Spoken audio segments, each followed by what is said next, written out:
This hearing will come to order. And before we begin our formal business, let me first extend a welcome to our new Finance Committee members. We have Senator Marshall on the Republican side. Welcome, Senator. And on the Democrat side, we have Senators Lujan, Sanders, Smith, Warnock, and Welch. We welcome you all to the committee as well. You all bring great expertise to the committee, and we look forward to working with you. I'm also honored to lead this committee alongside Ranking Member Wyden. Senator Wyden and I have a proven track record of working together to improve the lives of our constituents in the Pacific Northwest and on this committee. And we can and will do so again in this Congress. I look forward to working with you, Senator Wyden. This committee's jurisdiction, tax, trade, and healthcare policy reflects some of the most challenging matters that Congress confronts. The Finance Committee will continue its long tradition of addressing these matters in a manner that invites bipartisanship and delivers results to create opportunities for Americans. Turning to today's hearing, let me extend a warm welcome to Mr. Scott Bessent, President Trump's nominee for the Secretary of the Treasury, as well as his family. Congratulations, Mr. Bessent, on your well-deserved nomination, and thank you for your willingness to serve and for your extensive cooperation with this committee. It has already been a great pleasure to work with you. You've been transparent, candid, and insightful with me and with my colleagues. You've spent countless hours meaningfully answering our questions and according yourself with great courtesy, dignity, and professionalism. Throughout the committee's rigorous vetting process, and I think that our Finance Committee has the most rigorous process of any committee in the Congress, you have worked tirelessly to meet our long-standing diligence standard. It's clear that you followed applicable law and provided thousands of pages of documentation that substantiate your positions supported by major law and accounting firms. Thank you for your transparency and responsiveness throughout the Finance Committee's exacting process, and I look forward to continuing to work together with you. Mr. Bessent has worked for the last 3 decades as one of the sharpest minds in the global finance industry, including as an entrepreneur who started his own asset management firm. He taught economic history at Yale University, is a member of the Council on Foreign Relations, has served on the board of universities and nonprofits, and engages in a variety of philanthropic endeavors. Mr. Bessent, based upon your background, experience, and character, President Trump made an excellent choice in nominating you to be Secretary of Treasury. As you have described it, the position for which you are nominated is at the heart of the American economy, which is in turn at the heart of global economic growth. A Treasury Secretary heads the agency charged with supporting economic growth, representing U.S. interests before foreign nations and global financial markets and organizations, managing the federal treasury and overseeing financial institutions, to name just a few of the responsibilities. Past successful Treasury Secretaries have understood business and financial markets, as well as foreign policy and national security, budgets, and regulation. They have worked collaboratively with Congress to enact the President's priorities. Additionally, they have been forthright and communicative.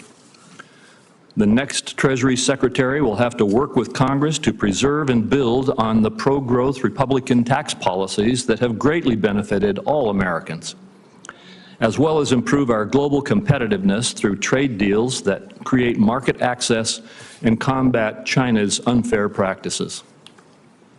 As seen in the results of our most recent election, American voters resoundingly support returning to the robust economy that we enjoyed during President Trump's first term. If you're confirmed, I look forward to working closely with you to achieve these and other essential aims.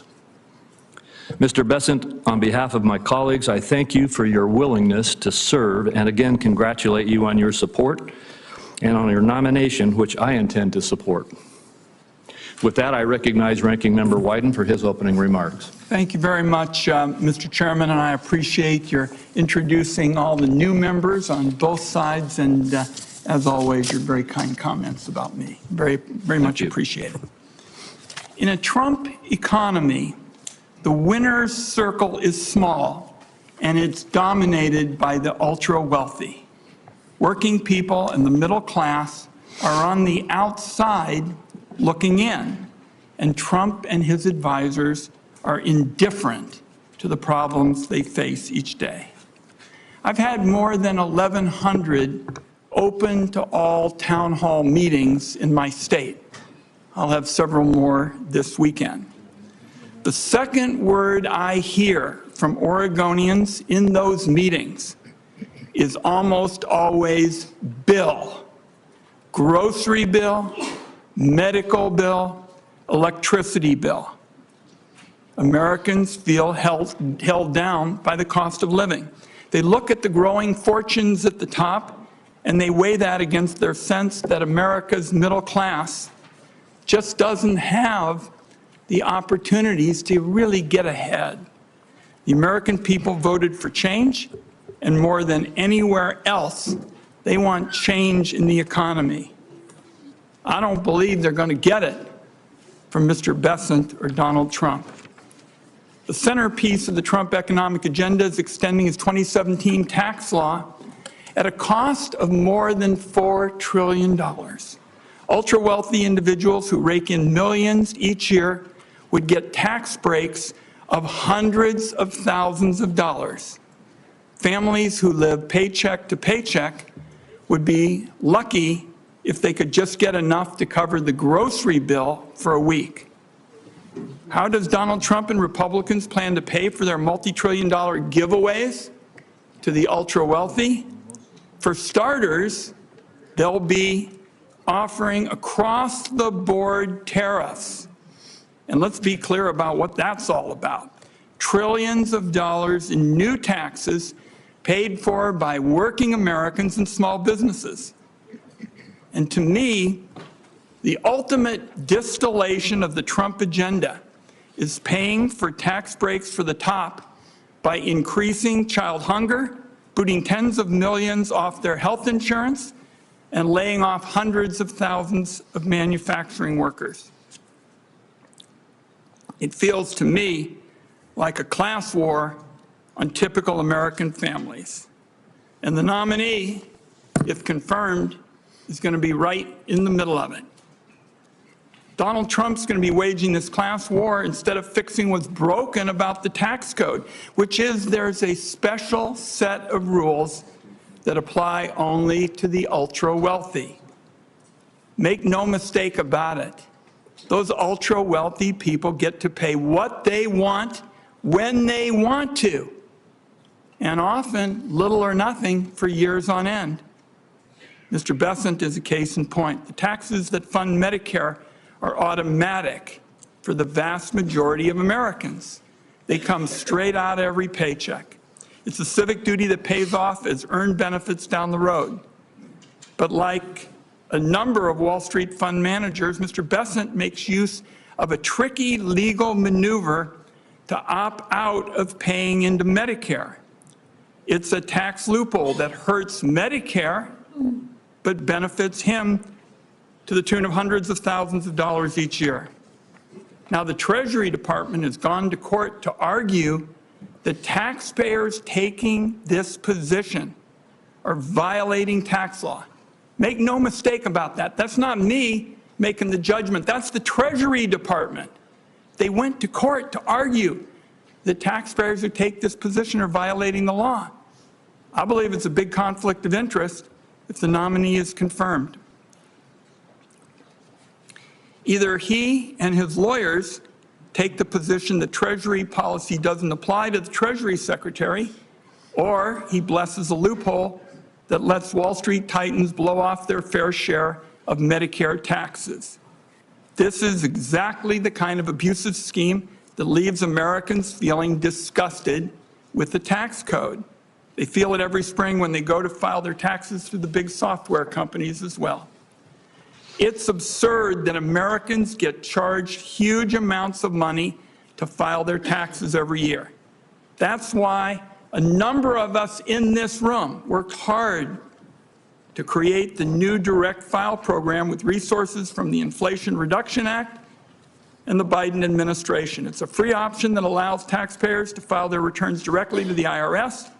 No software middlemen picking their pockets or harvesting their data. It launched last year to rave reviews, and virtually nowhere in the Western industrialized world do we have the kind of bureaucratic, costly system we have today, and we're trying to change it. 35 million Americans across 25 states, 30 million Americans across 25 states are going to be eligible to use direct file this year. That's if it continues to survive. The software giants want direct file killed. Republicans are on their side, so maybe they're going to get their way. If they do, it'll cost American taxpayers hundreds of millions of dollars this year alone.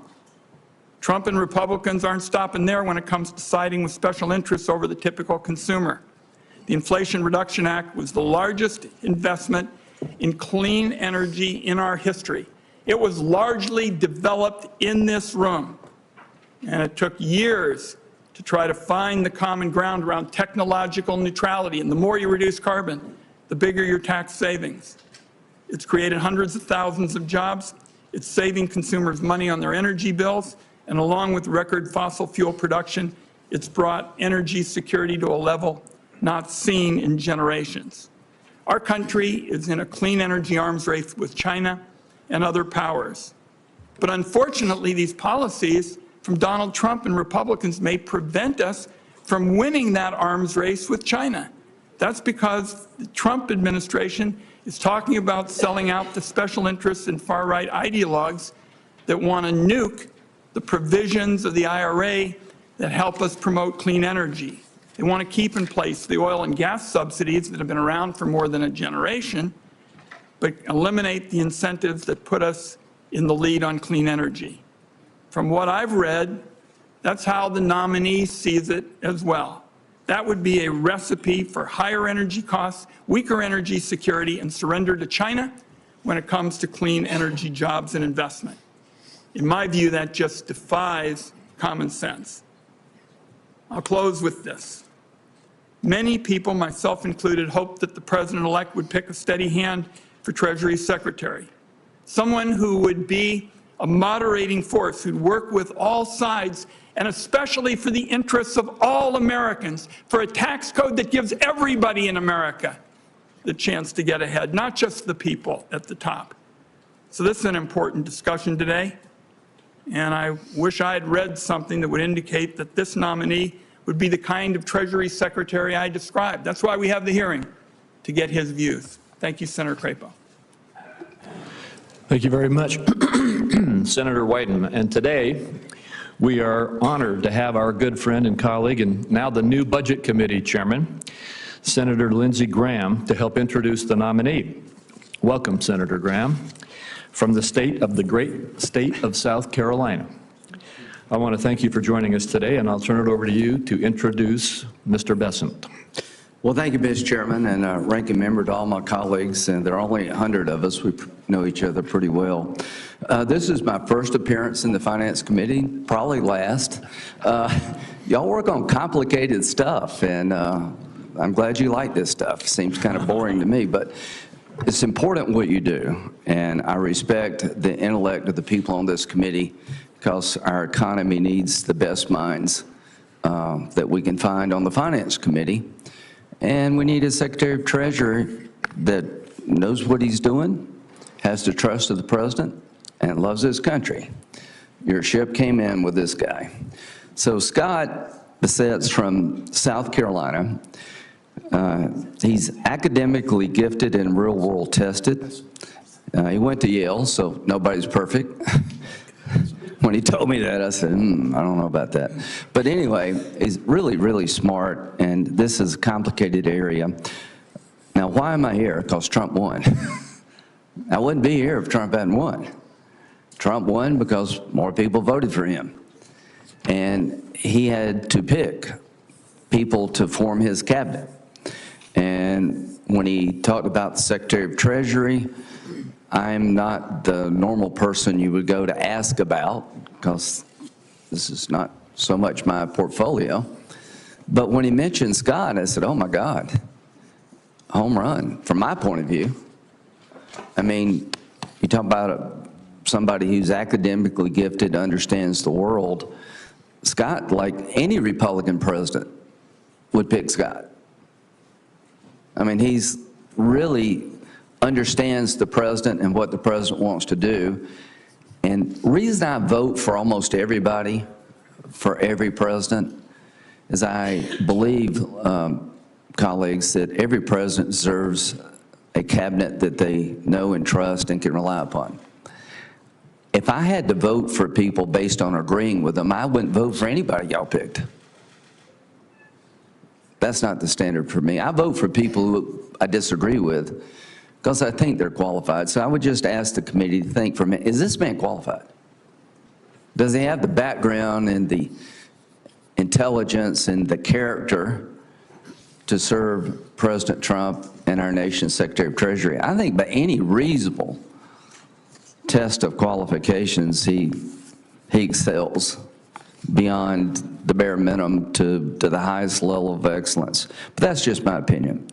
So my goal here today is to tell you a little bit about him. You've heard from the chairman about his success in the financial world, about his academic qualifications. He was born in Little River, South Carolina. Why do they call it Little River? Because it's little, and it's a river. It's in Horry County. How many of you heard of Myrtle Beach? Most of you. Well, this is somewhere between Conway and Myrtle Beach. At 9 years old, his first job was to set up beach chairs and umbrellas in North Myrtle Beach. And apparently you did well there, because North Myrtle Beach is thriving.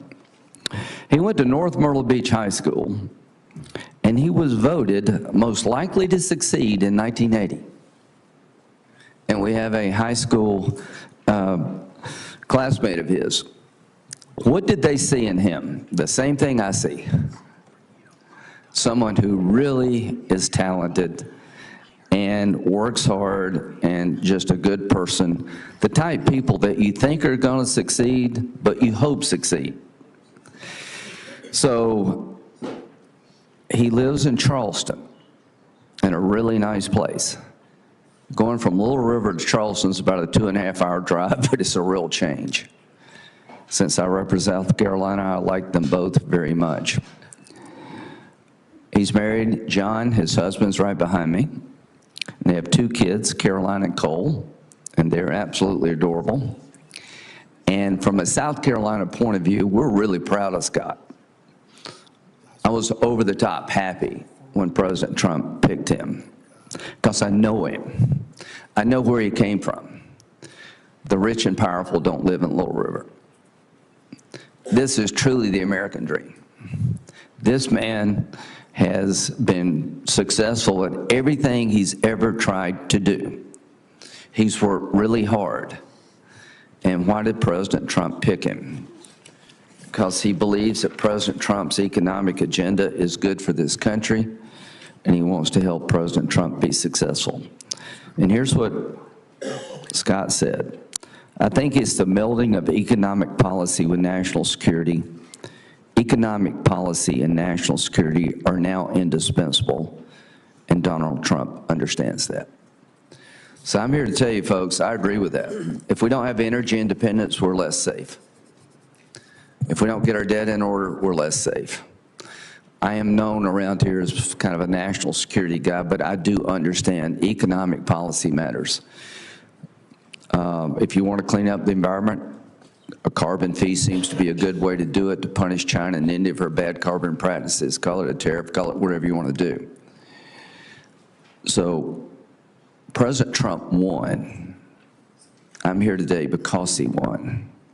I'm here today because Scott lives in South Carolina. I'm here today to tell you If you use qualifications as your test, this is the easiest vote you'll ever take. If your goal is to play like the election didn't happen, then I guess you'll vote no. That's just where we're headed in the Senate. When you lose an election, you get up and dust yourself off and you get ready for the next one. But I was honored when he asked me to introduce him, because I know this man, and America will be in good hands if he's our Secretary of Treasury. He deserves this job, he's qualified for this job, and President Trump, thank you for picking him. On behalf of all of us in South Carolina, we're extremely proud of you, and we wish you well. Thank you. Thank you, Senator Graham.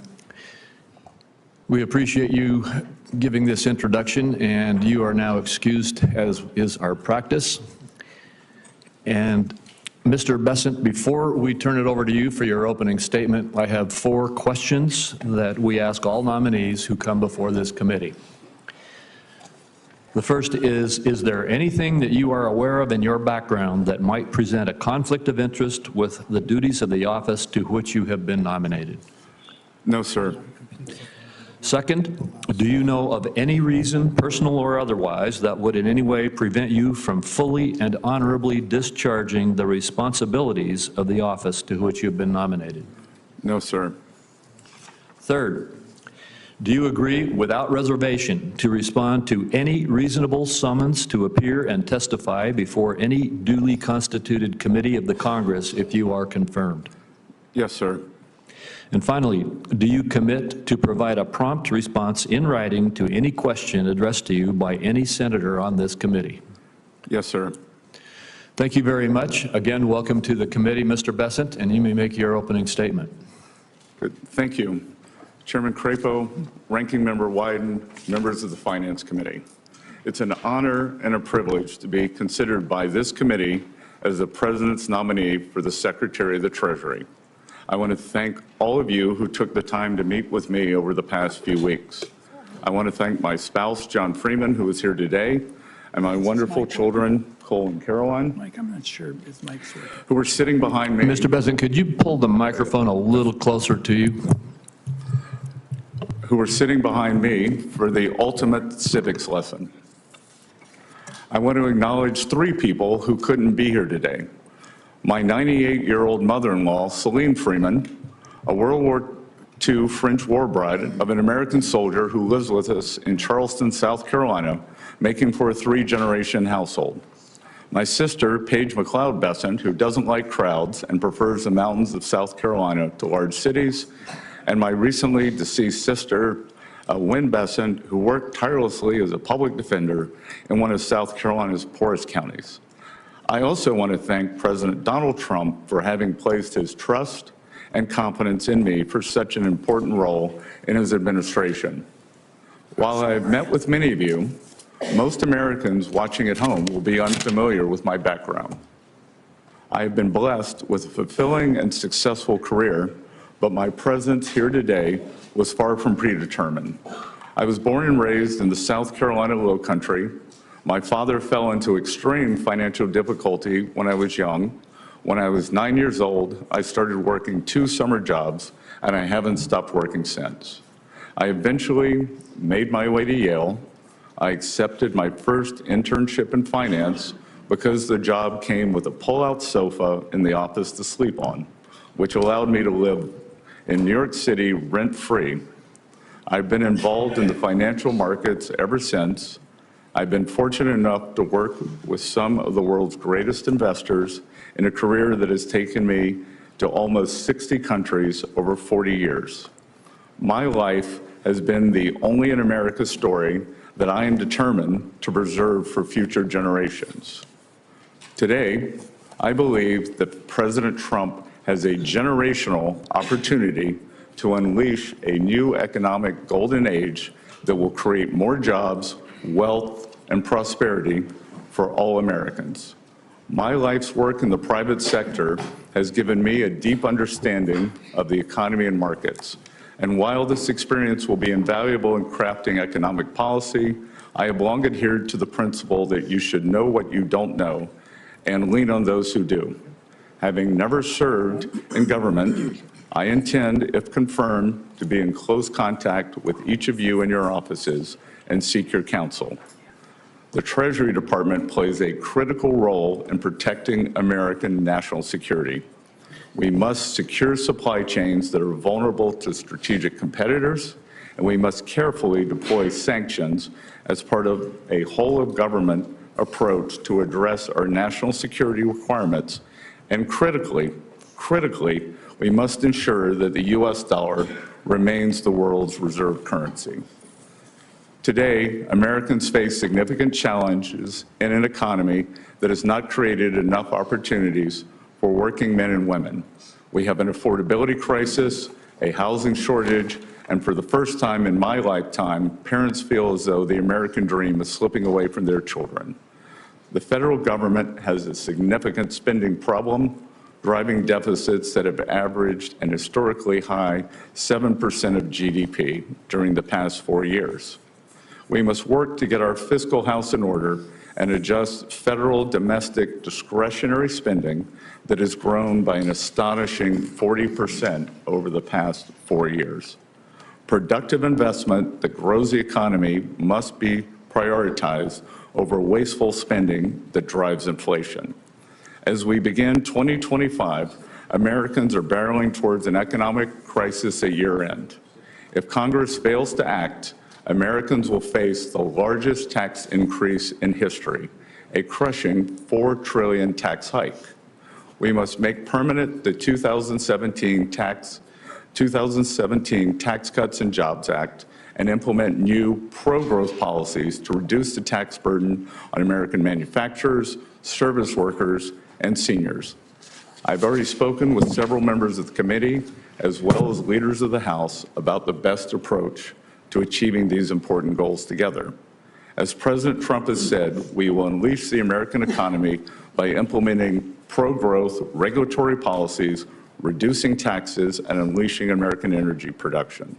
The breadth and depth of our capital markets, along with predictable pro-growth tax policy and smart updated regulation, will continue to make America the most popular destination in the world for starting, growing, and taking public a business.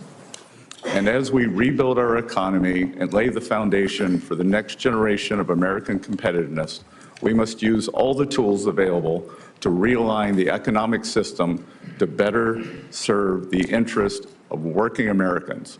For too long, our nation has allowed unfair distortions in the international trading system. President Trump was the first president in modern times to recognize the need to change our trade policy and stand up for American workers. If confirmed, I look forward to working with President Trump and members of this committee to do just that. Members of the committee, these are just some of many important goals that President Trump has laid out for me and others on his economic team. I firmly believe that if confirmed, and with your counsel and support, we can usher in a new, more balanced era of prosperity that will lift up all Americans and rebuild communities and families across the country. I humbly thank you for your consideration and am eager to take your questions. Thank you, Mr. Besant. Before I begin my questions, I want to reemphasize how appreciative I am of your diligence in the process that we've gone through vetting here in this Senate. I appreciate the more than 3,000 pages of supporting material you've provided, as well as the countless hours you and your staff have offered to respond to questions from members of this committee. Let me be clear. You followed all of the applicable law and met the committee's long-standing diligence standard. Your process matched that which has applied to nominees in every previous administration. And I want to go in my first question to you to the Tax Cuts and Jobs Act, which Senator Wyden and I have both mentioned already, and you've mentioned in your remarks. The attack on this statute, this law, which is law, I remind everybody it is the law now, it was passed in 2017, is that it was a tax cut for the wealthy. I appreciate you, Mr. Besant, noting that it will be a $4+ trillion tax increase if we do not extend this law. And a point that I would remind all of my colleagues is that if that $4+ trillion tax increase happens, it's not just going to be something that impacts the wealthy. It is 2.6 trillion of it. The majority of it falls on people who make less $400,000 for a family with 2 taxpayers, for under $400,000 per year. That's the number that President Biden chose to say he wanted to protect it. 2.6 trillion of this tax cut hits those making less than $400,000. Moreover, massive amounts of it hit pass-through entities, small businesses across this country. This is not a tax cut for the wealthy that we're talking about. It is a tax increase on all Americans, the majority of whom are in the lower and middle income categories. My question to you is, one of our pivotal tasks is to make sure that this tax increase does not happen. Can you give us your perspective on the impact that would occur in this country if we allowed this $4 trillion tax increase to happen? Senator Crapo, thank you for this, and thank you for the meetings over the past few weeks. I've enjoyed working with your staff, and this is the single most important economic issue of the day. This is pass-fail. That if we do not fix these tax cuts, if we do not renew and extend, then we will be facing an economic calamity. And as always, with financial instability, that falls on the middle and working class people. We will see a gigantic middle class tax increase. We will see the child tax credit halved. We will see the deductions halved. So it will be what we call in economics, it has the potential for a sudden stop. And as I said, traditionally with these sudden stops, it falls on working Americans. Thank you. And I would just say to you, you may be aware of this, but the Tax Foundation has indicated that if we do sustain these tax cuts and protect them from expiring and stop this tax increase, that the extension of this policy would increase the growth of the GDP in the United States by 1.1% over time. Similarly, and I don't know how they came up with the same number, but the National Association of Manufacturers indicates that if we don't extend this tax relief, that there will be a 1.1% reduction in growth of jobs and development in our economy. It seems to me that as we are talking about what to do for America, that protecting America from a 1% reduction versus a 1% growth in GDP is a critical objective. Could you just give a little bit of perspective? I know you've just answered this question in another context, but could you just give a little bit more perspective on those kinds of dynamics? And I'm sorry, I'm going to try to keep to 5 minutes, and we've only got about 15 seconds left of mine, and I want to be sure everybody else stays on time, so I will too. Could you quickly respond? Well, Senator, I would just say that we saw the power of these tax cuts in 18, 19, and going into January of 20 before they were interrupted by COVID, and the great success that we had. Thank you. Senator Wyden. Thank you very much, Mr. Chairman. Let me say to the nominee, I've got 4 questions that I'm going to ask, and if we both can keep it brief, I think we can get to all of them, because I think it really frames for us what the debate is all about. I'm going to start by talking about the future of direct file. This is the program that helps our people who choose it to save hundreds of dollars when they file their tax return. Last year, the IRS launched it. It was enormously popular among taxpayers, but of course, the tax software giants and their big lobby just hate it. They want to shut it down. Now, the filing season starts January 27th, so it opens in 10 days, and millions of taxpayers around the country have already been notified that they are going to be eligible to use direct file this year. So I won't do this for every question, but I'd really like a yes or no on this one. Will you commit to keeping direct file up and running if you're confirmed? I will commit that for this tax season, that direct file will be operative, and the American taxpayers who choose to use it will.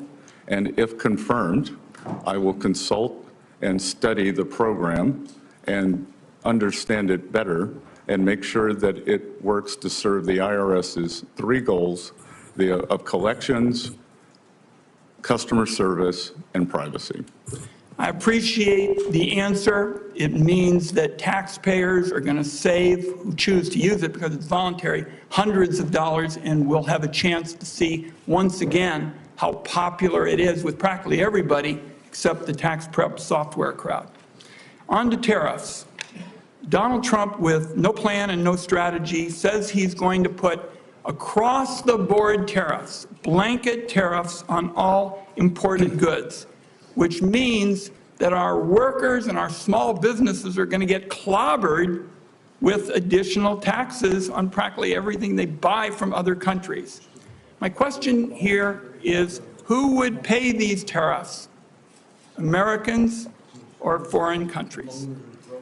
So this, Senator Wyden, just to understand, so I can frame the answer correctly, do you believe that these tariffs are a consumption tax increase?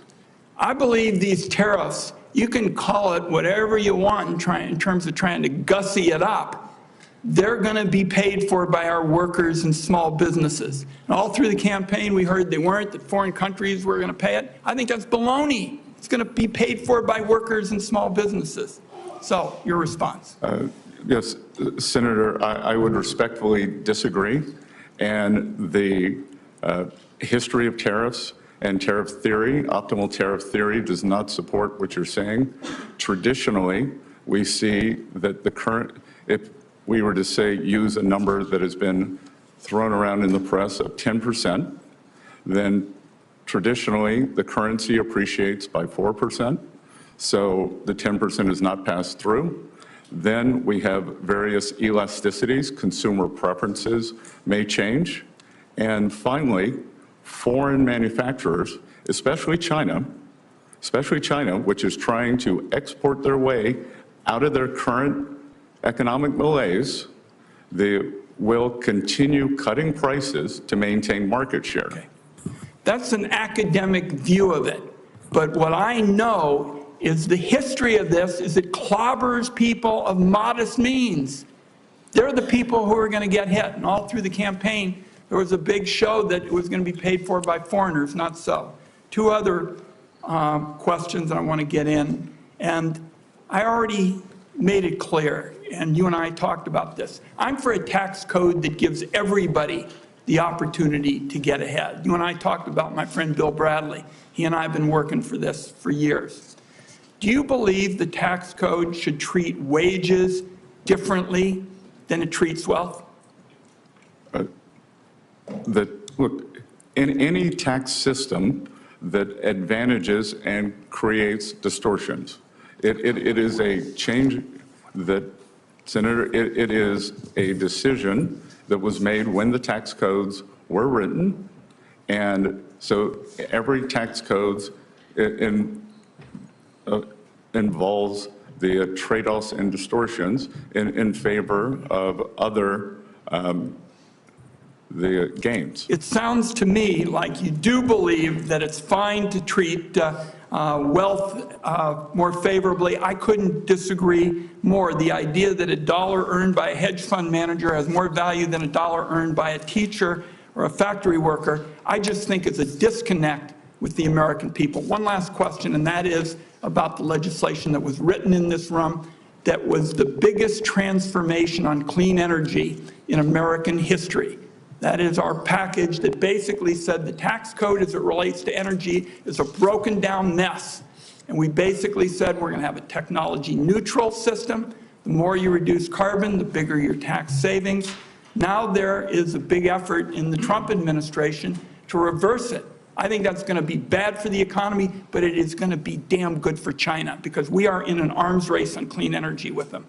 Are you going to be on the side of people who want to unravel this?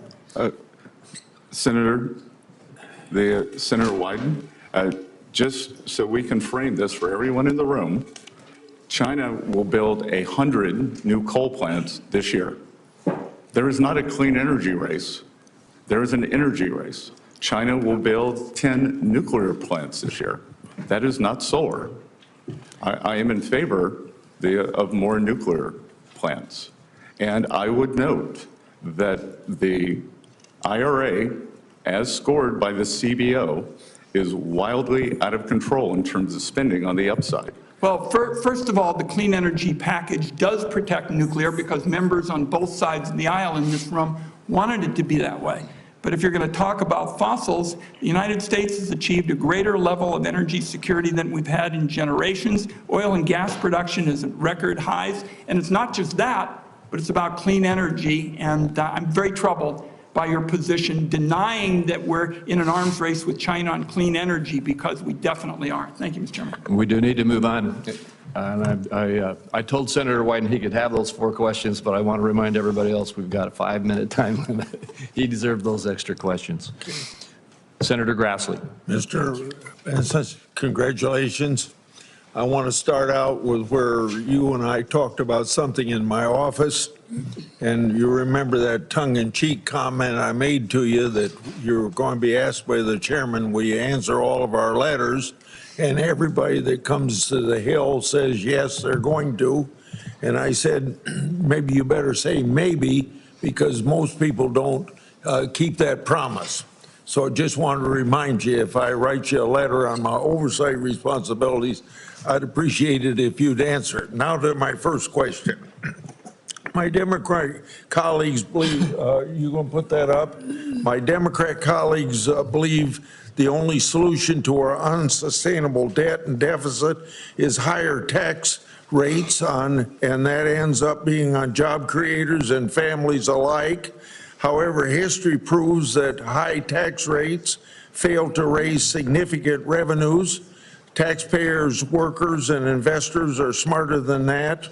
In other words, they're smarter than we in Congress that thinks that at one time a 93% marginal tax rate would bring in more revenue than a 70% tax rate or a 50% tax rate or a 30% tax rate or a 40% tax rate and so on.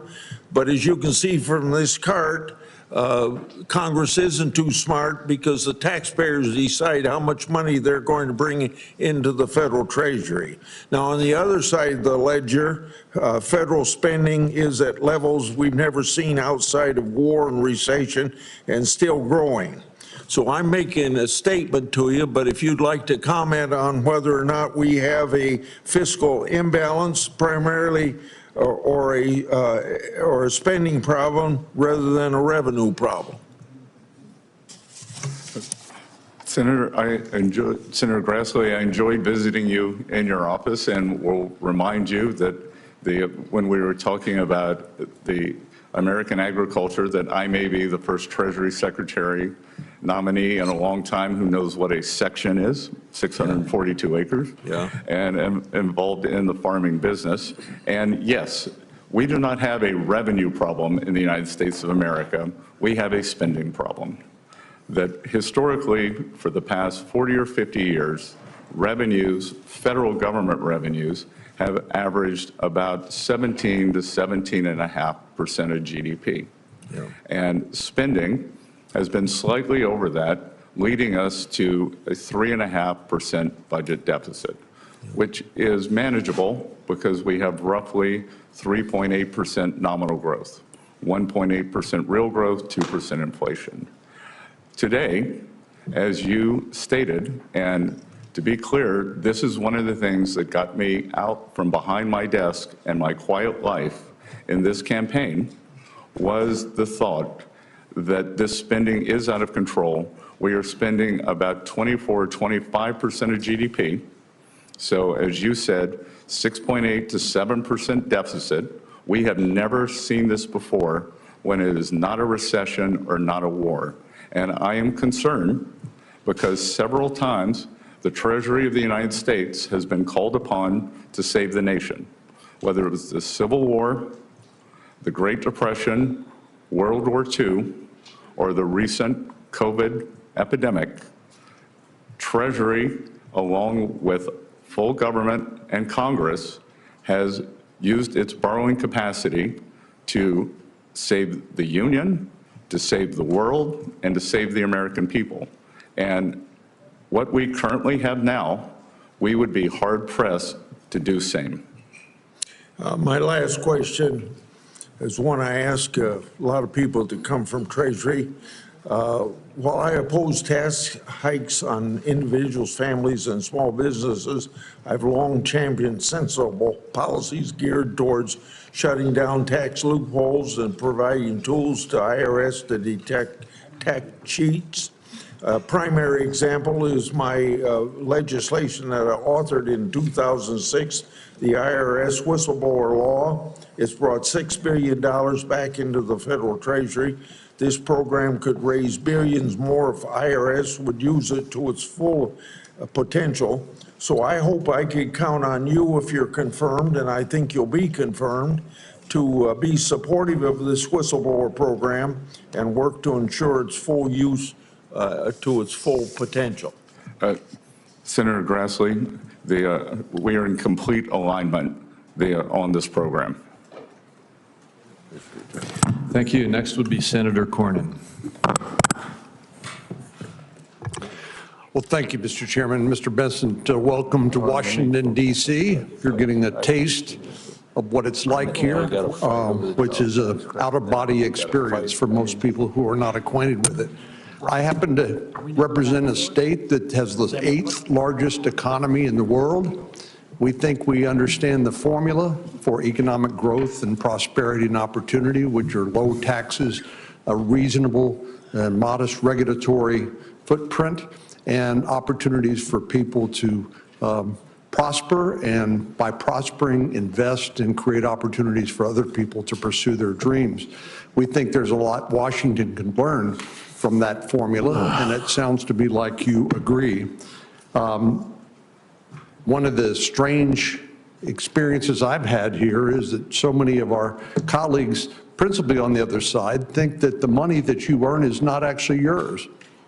It's the federal government's, and you just get to keep a little bit of it.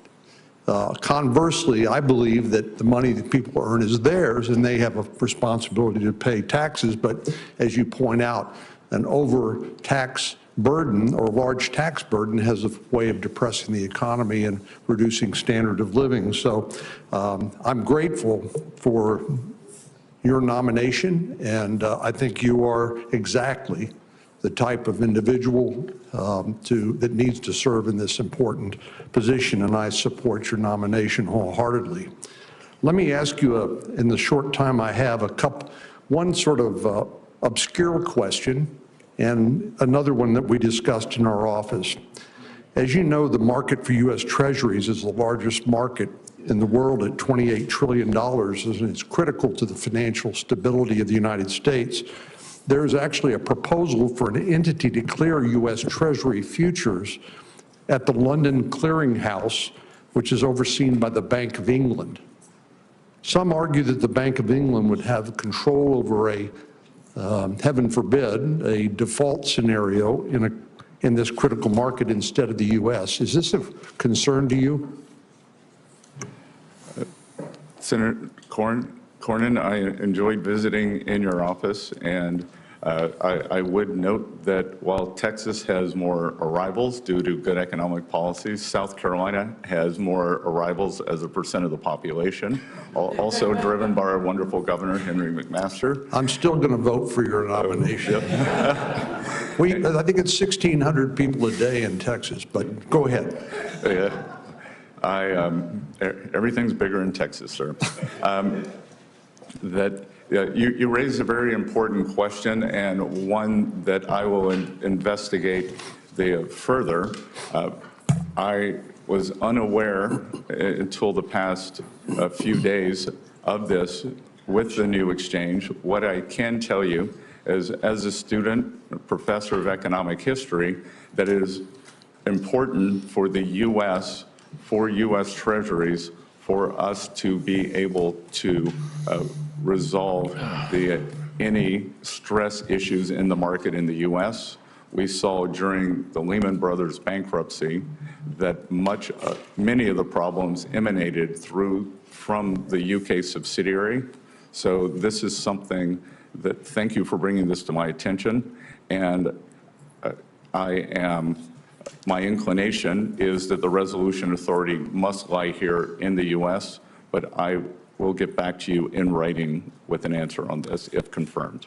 Thank you. You appropriately mentioned China as one of our biggest challenges. While I believe in free and fair trade, we know that some countries, principally the PRC and the Chinese Communist Party, don't play by the rules. Over the years, by some estimates, U.S. investments in Chinese companies have totaled $2.3 trillion in market value. That was at the end of 2020. That included $21 billion. These are American companies investing in China. $21 billion in semiconductors, $54 billion in military companies, and $221 billion in artificial intelligence.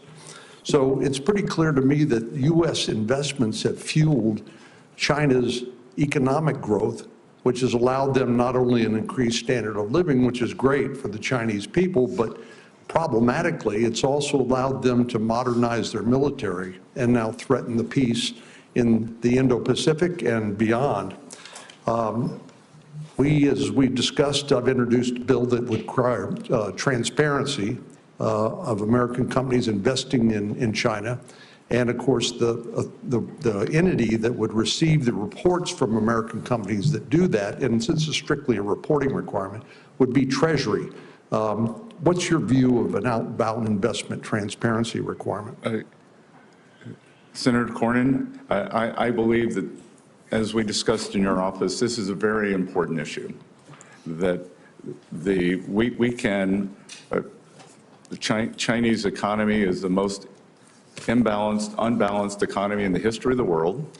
They are using their surpluses to fund their military machine in China, and I'm not going to try the Mandarin pronunciation for the sake of everyone in the room, but there is a phrase that is two words: military industrial, and military always comes first.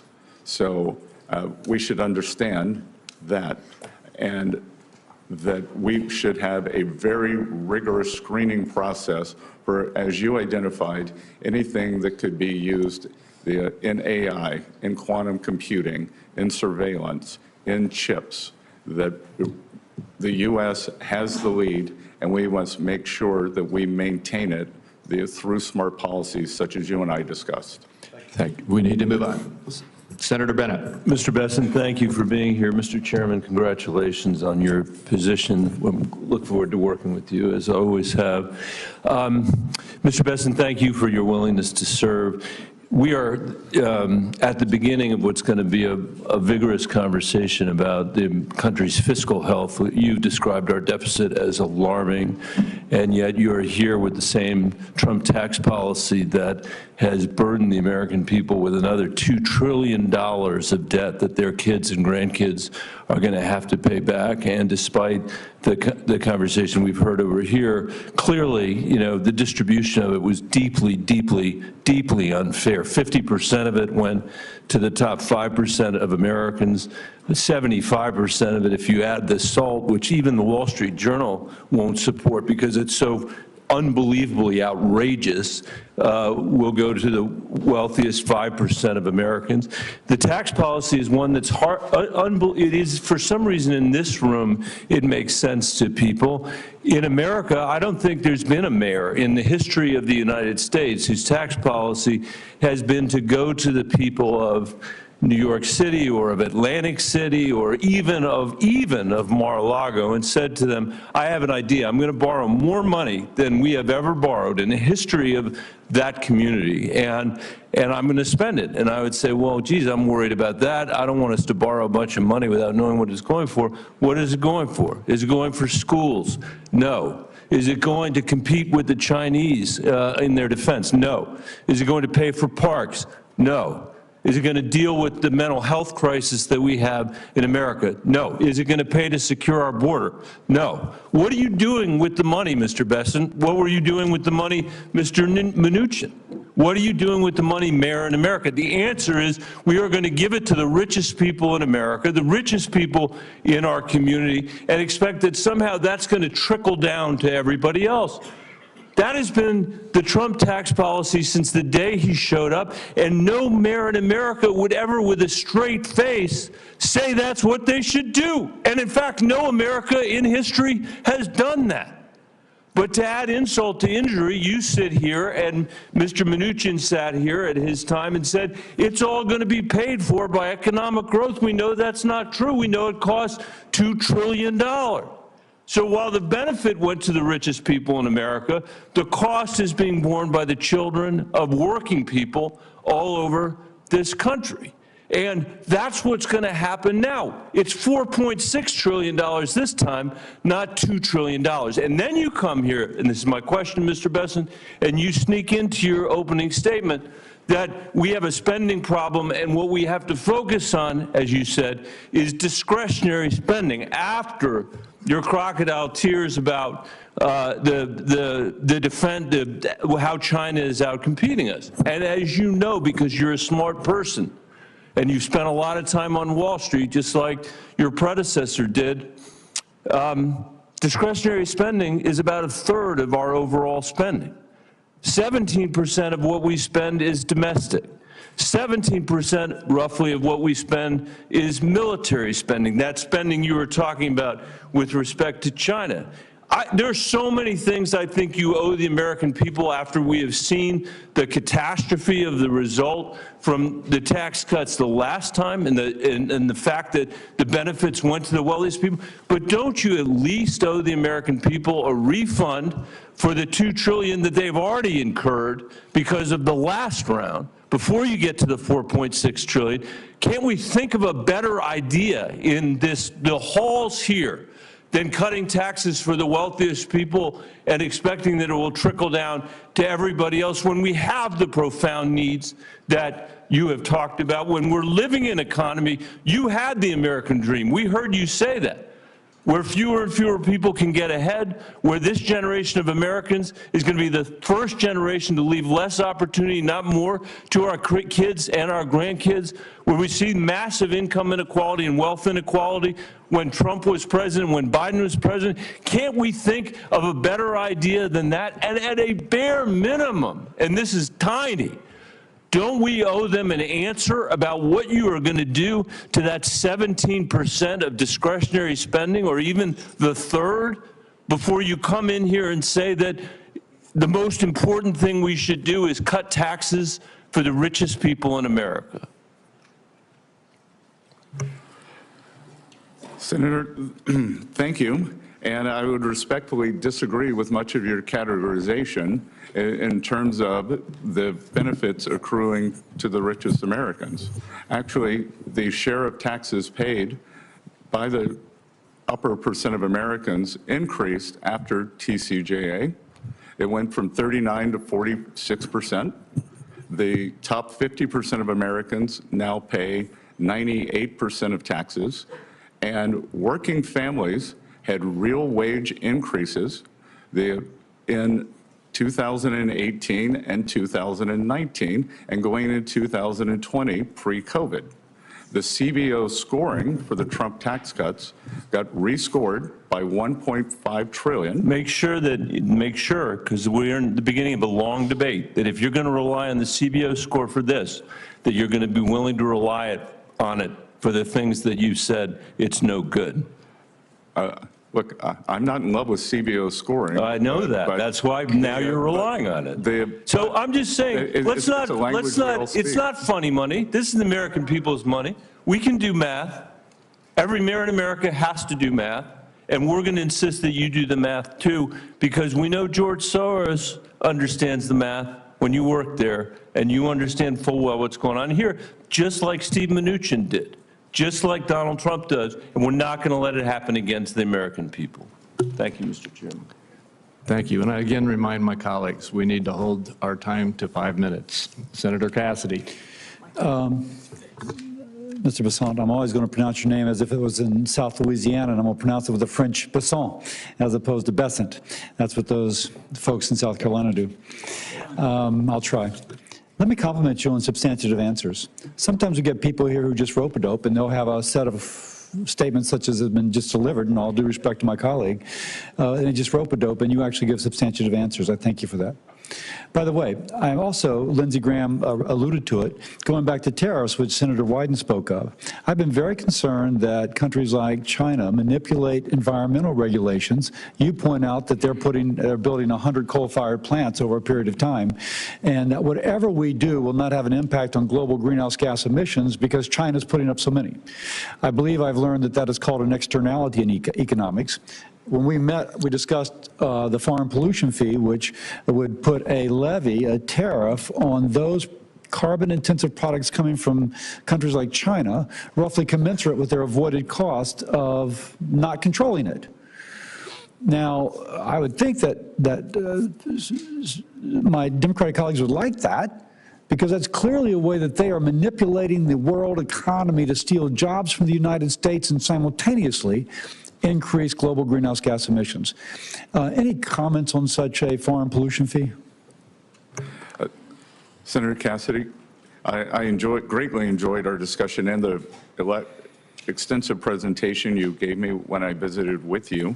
And this is a very good question because, and I believe it is one for your Democratic colleagues to understand whether they would be in favor of the equivalent of a carbon tariff. That Senator Graham is in favor of it. And I think this is a very interesting idea that it could be part of a entire tariff program because I think President Trump hasn't taken office yet. But if confirmed, I look forward to working with him on various strategies, some that could be specifically aimed toward carbon, as you say, others that could be aimed toward unfair trade practices, unfair financing practices. So if you will, there's externalities that a tariff can address. Those externalities in and of themselves hurt the pocketbook or the job prospects of an average American. Let me move on. I think you would agree with that. I applaud your goal to get our debt to GDP ratio down to 3%, or percent of our GDP down to 3%. But you studiously say that we can't talk about things like Social Security. And I think that's because routinely, if we talk about Social Security, we presume that there's going to be a cut in benefits or a raise in taxes. I think we spoke when we met. I and others have a bipartisan plan that would create a pension investment fund separate from the Social Security Trust Fund, and that, just like we do with our 401ks, invested in the broader economy and use the proceeds from that to offset the upcoming 25% cut in Social Security benefits that will occur if we don't address this problem. And just so folks get that, under current law, when the Social Security program goes insolvent in 8 years, per CBO, there'll be a 25% cut in benefits. Under the plan I and others have endorsed, it's a pension investment fund in which we, again, would invest in the broader economy with all the safeguards to keep the government from interfering. I mention that because it seems that other advisors to the president, incoming president, have spoken of creating an investment fund to benefit. Mr. Lutnick, I think, has. Mr. Paulson did on the campaign trail. What are your thoughts about that concept? I think they spoke about it as sovereign wealth. I'm speaking about it as a fund to bail out social social. Not, by the way, all risk borne by the fund, none of the risk borne by the beneficiary. She would get her scheduled benefits. What are your thoughts on that? So, Senator Cassidy, first of all, I want to emphasize that President Trump has said that Social Security and Medicare, they will not be touched. And I believe... But I'm saying touch in a positive way, not cut benefits, not raise taxes, indeed increase benefits, and take that 25% cut off the table, just to make that clear. No, I understand.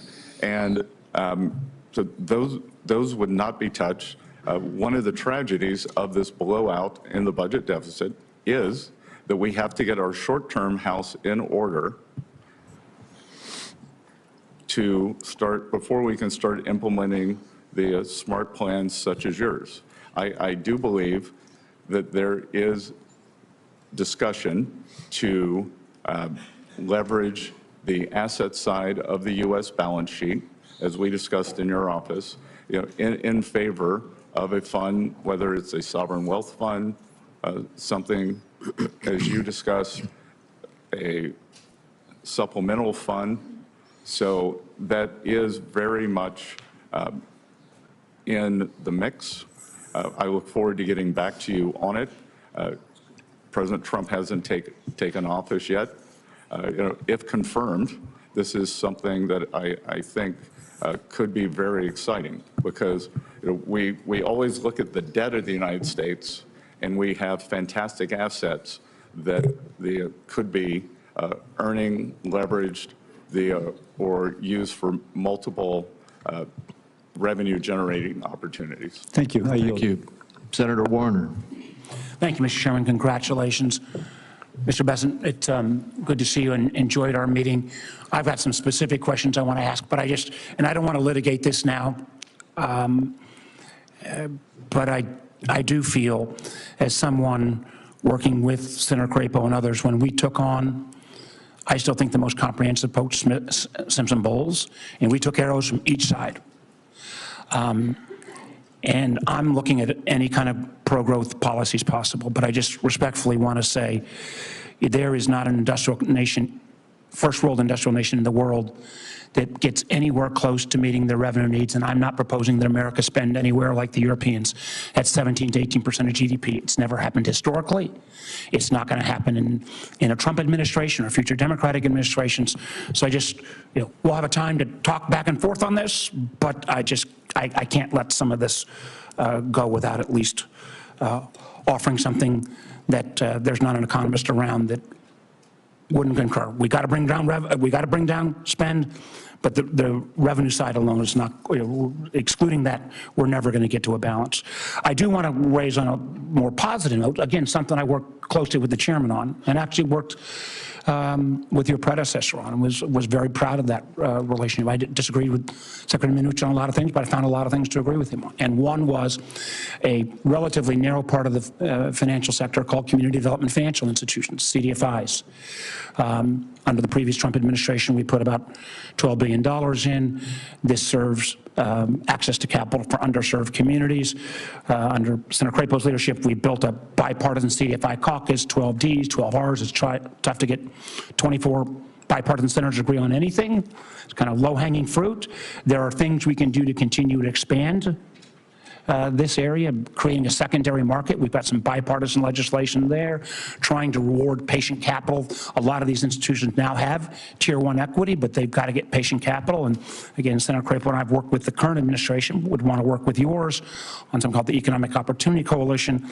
But can you say a word or two about how you view CDFIs and this making sure that underserved communities get the access to capital so they can have their own American dream, how that fits into your lexicon?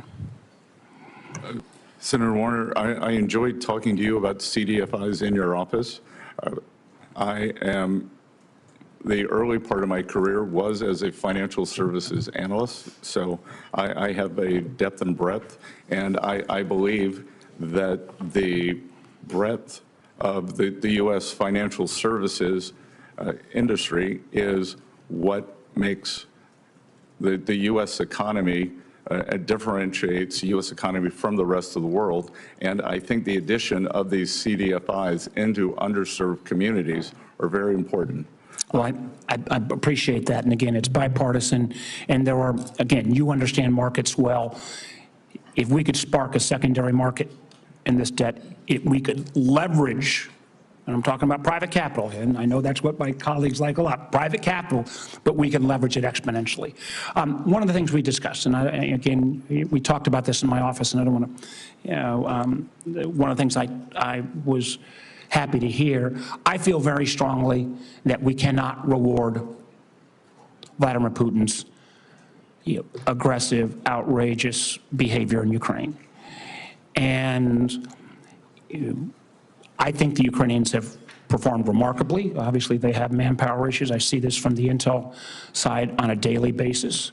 One of the areas that I think we have not done as well, and candidly, the sanctions regime, I don't think was as effective as it should have been. And I frankly think the Biden administration waited too late to put some of these additional sanctions on oil and tankers.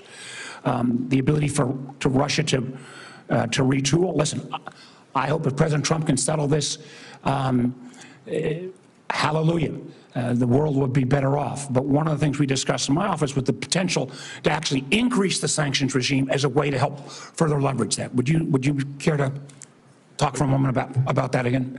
Yes, so Senator Warner, I believe that the sanctions regime, especially, well, first of all, I would say in my adult life that the tragedy going on in Ukraine is one of the greatest tragedies of my adult life, and ending that as soon as possible, and any role the Treasury can play in that, if confirmed, I would like to do. As we discussed, I believe that the sanctions were not fulsome enough. I believe that I believe that the previous administration was worried about raising U.S. energy prices during an election season, and I am perplexed to see that National Security Advisor Sullivan, on his way out the door, is raising the sanctions level on Russian oil companies. And indeed, the oil prices in the U.S. are up about 9% this month. So what was good for that administration is being foisted on us.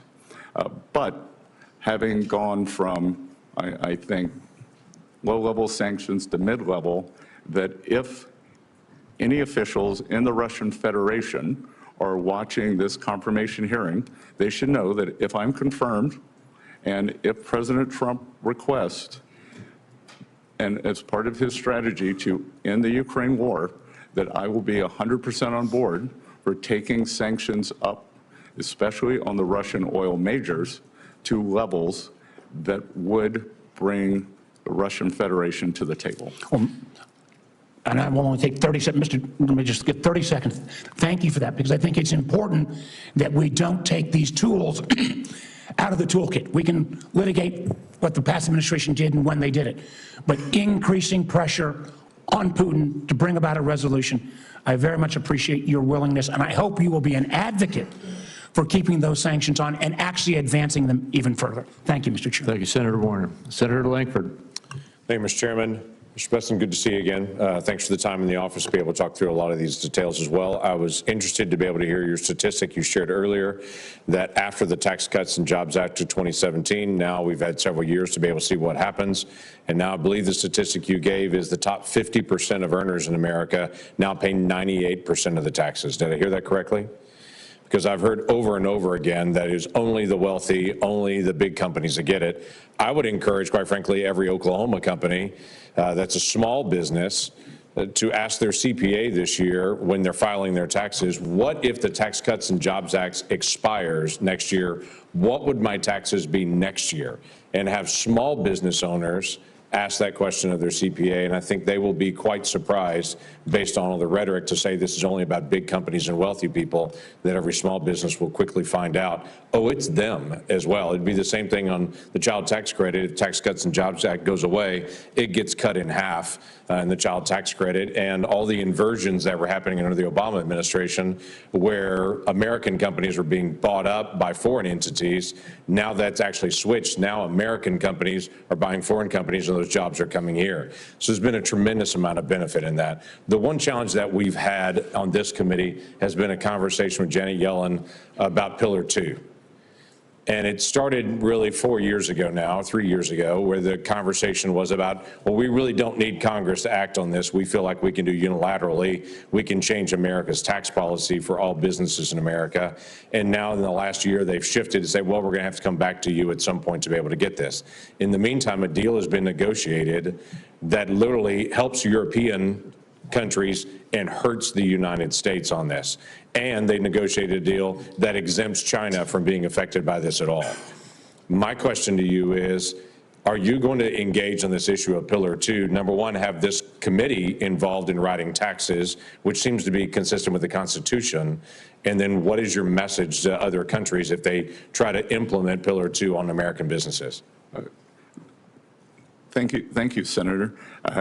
As we discussed in your office, Senator Langford, that I believe that any, especially European country, but any country that in the next few days before President Trump takes office is intent on implementing Pillar 2 will find it a grave mistake.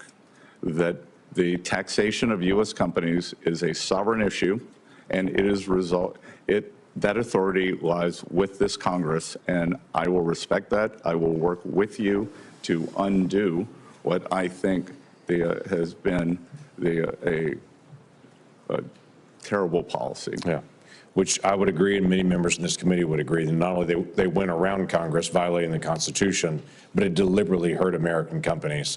And I just think that's really terrible policy on it. It truly was America Last policy.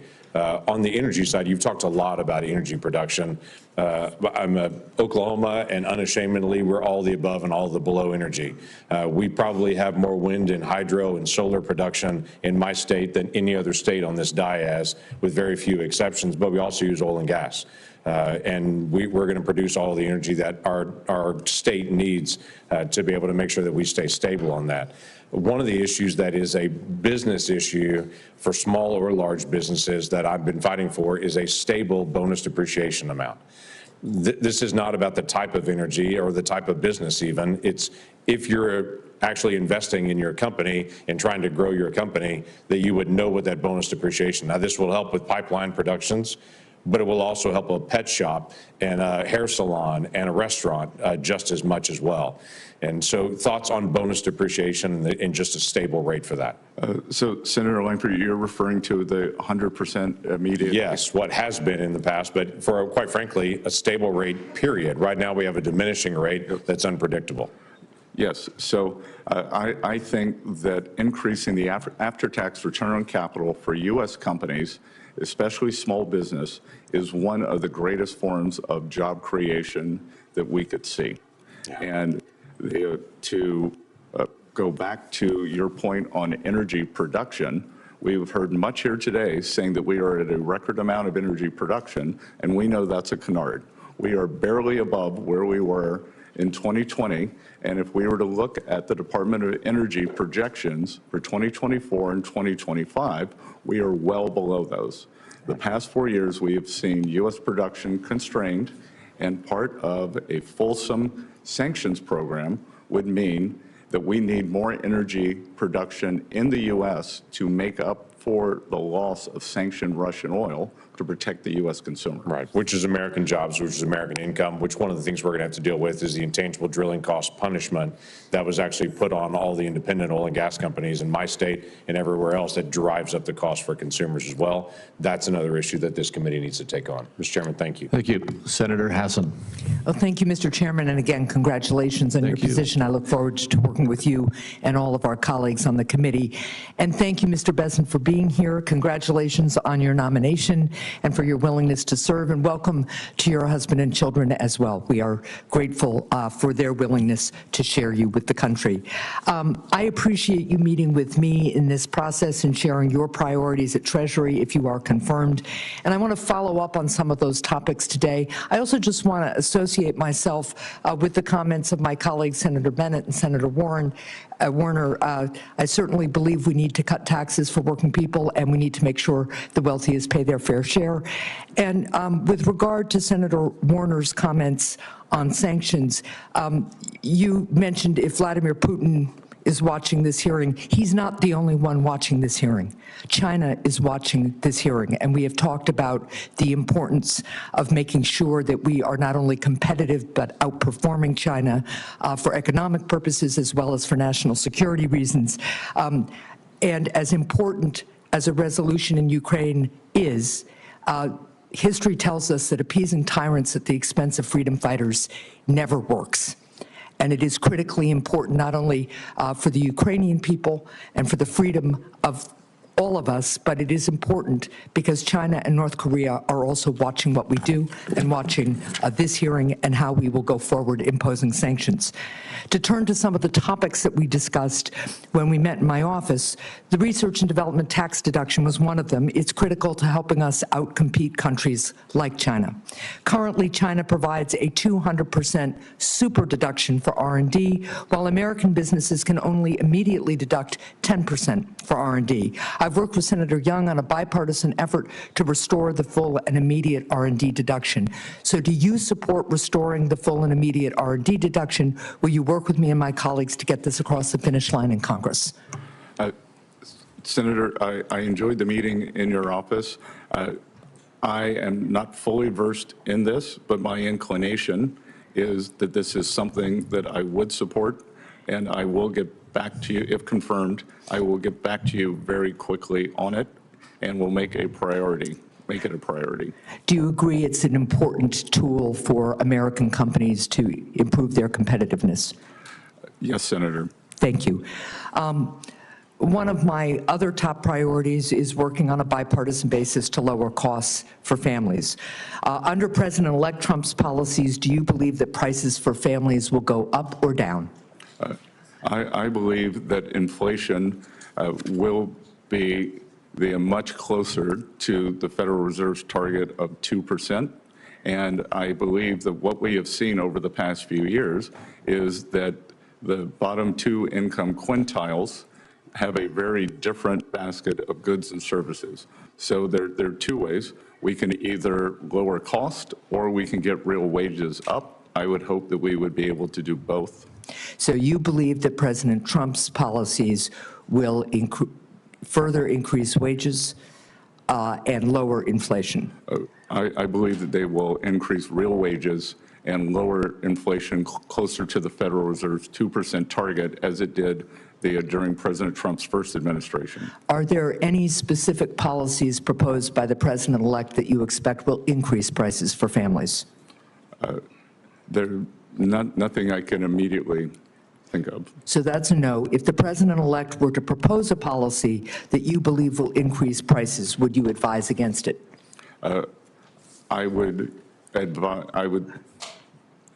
speak to President Trump about it. It is his decision, and I believe that we think that if we look back, that it is a complete composite return in terms of aggregate inflation numbers, and I think it's very difficult. Well, I have limited time, so if you believe that a policy that is proposed by President Trump would increase prices, would you advise him against doing it? Yes or no? I can't answer that question because it's a hypothetical. All right, let's move on to, when we met prior to the hearing, you told me that President Biden was responsible for increased prices over the past 4 years, something we can litigate, but I don't want to right here. By the same token, I assume you would agree that if prices increase in the next 4 years, President-elect Trump would be responsible. I think there could be a variety of reasons. I think that it could be We will see the policies of the Federal Reserve, the spending policies. Congress sets the spending policies. So, look, I'm going to cut to the chase because I'm out of time. But at the end of the day, what you're articulating is a double standard, and it's disappointing to me. Thank you, Mr. Chair. Thank you. Senator Daines. Chairman, thank you. Mr. President, good to have you here this morning. I think we're seeing here in this committee is we really do have a divide between two very different philosophies about how to go forward and what's best for the American people in this economy, what's best for global competitiveness. I remember sitting right in this chamber as we were debating whether or not we should launch the multiple trillion-dollar massive spending bills, which is a $2 trillion COVID bill, the Inflation Reduction Act, massive multi-trillion-dollar bills that even Democrat former secretaries of Treasury said could be inflationary, and indeed it was. You compare that outcome to what we are going to return back to the policies of the prior Trump administration, that when you lower taxes for businesses and the American people, you create more tax revenue, you create more economic activity, you create more wage growth, particularly for minorities as well. And you start to get back into winning in terms of global competitiveness. We stopped the inversions. It was absolutely like, boom, went from multiple inversion to zero once we move forward with this.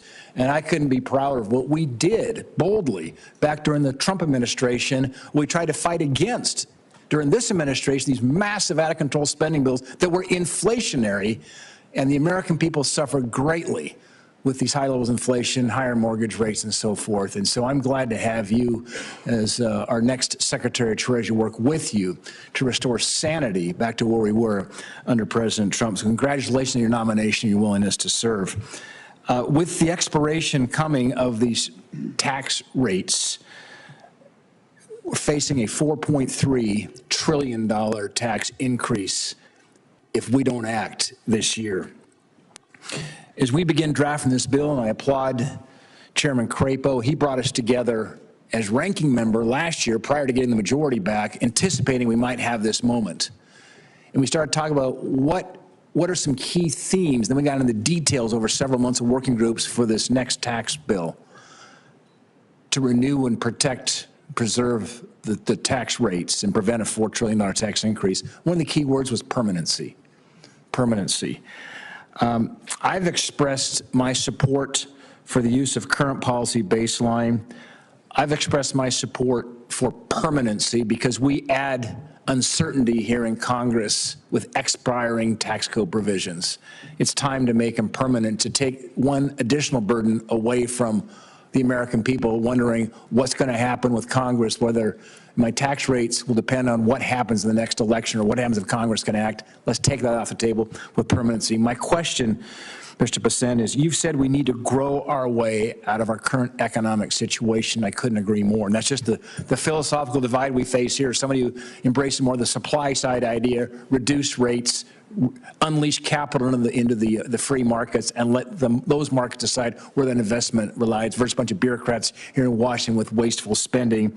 How does permanency and certainty of the tax code affect our ability to grow out of these problems? Senator Daines, I've enjoyed getting to know you over the past year with your work on the National Republican Senate Committee and talking to you in your office, and also discussing your history in the private sector, both of the big company and small companies. And a question like that makes it clear to me that you understand the incentives, that it is incentives that drive everything in tax policy.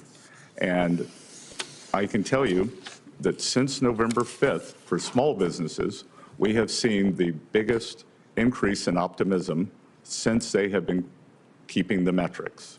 So certainty, small business owners, many of whom they are pass-through corporations, believe that we will get the tax TCJA across the line.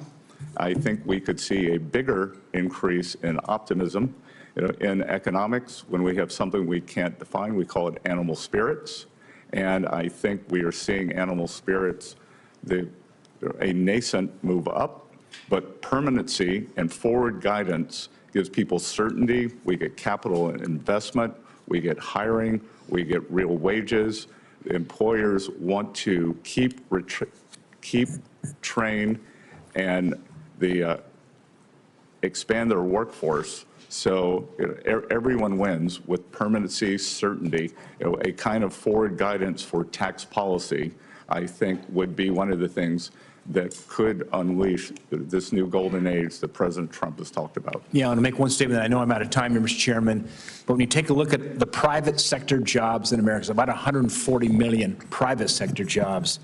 88 million of those jobs are from pass-through entities. That's about 63%, which tells me that, and that's the part that's expiring. I mean, the corporate rates are staying permanent.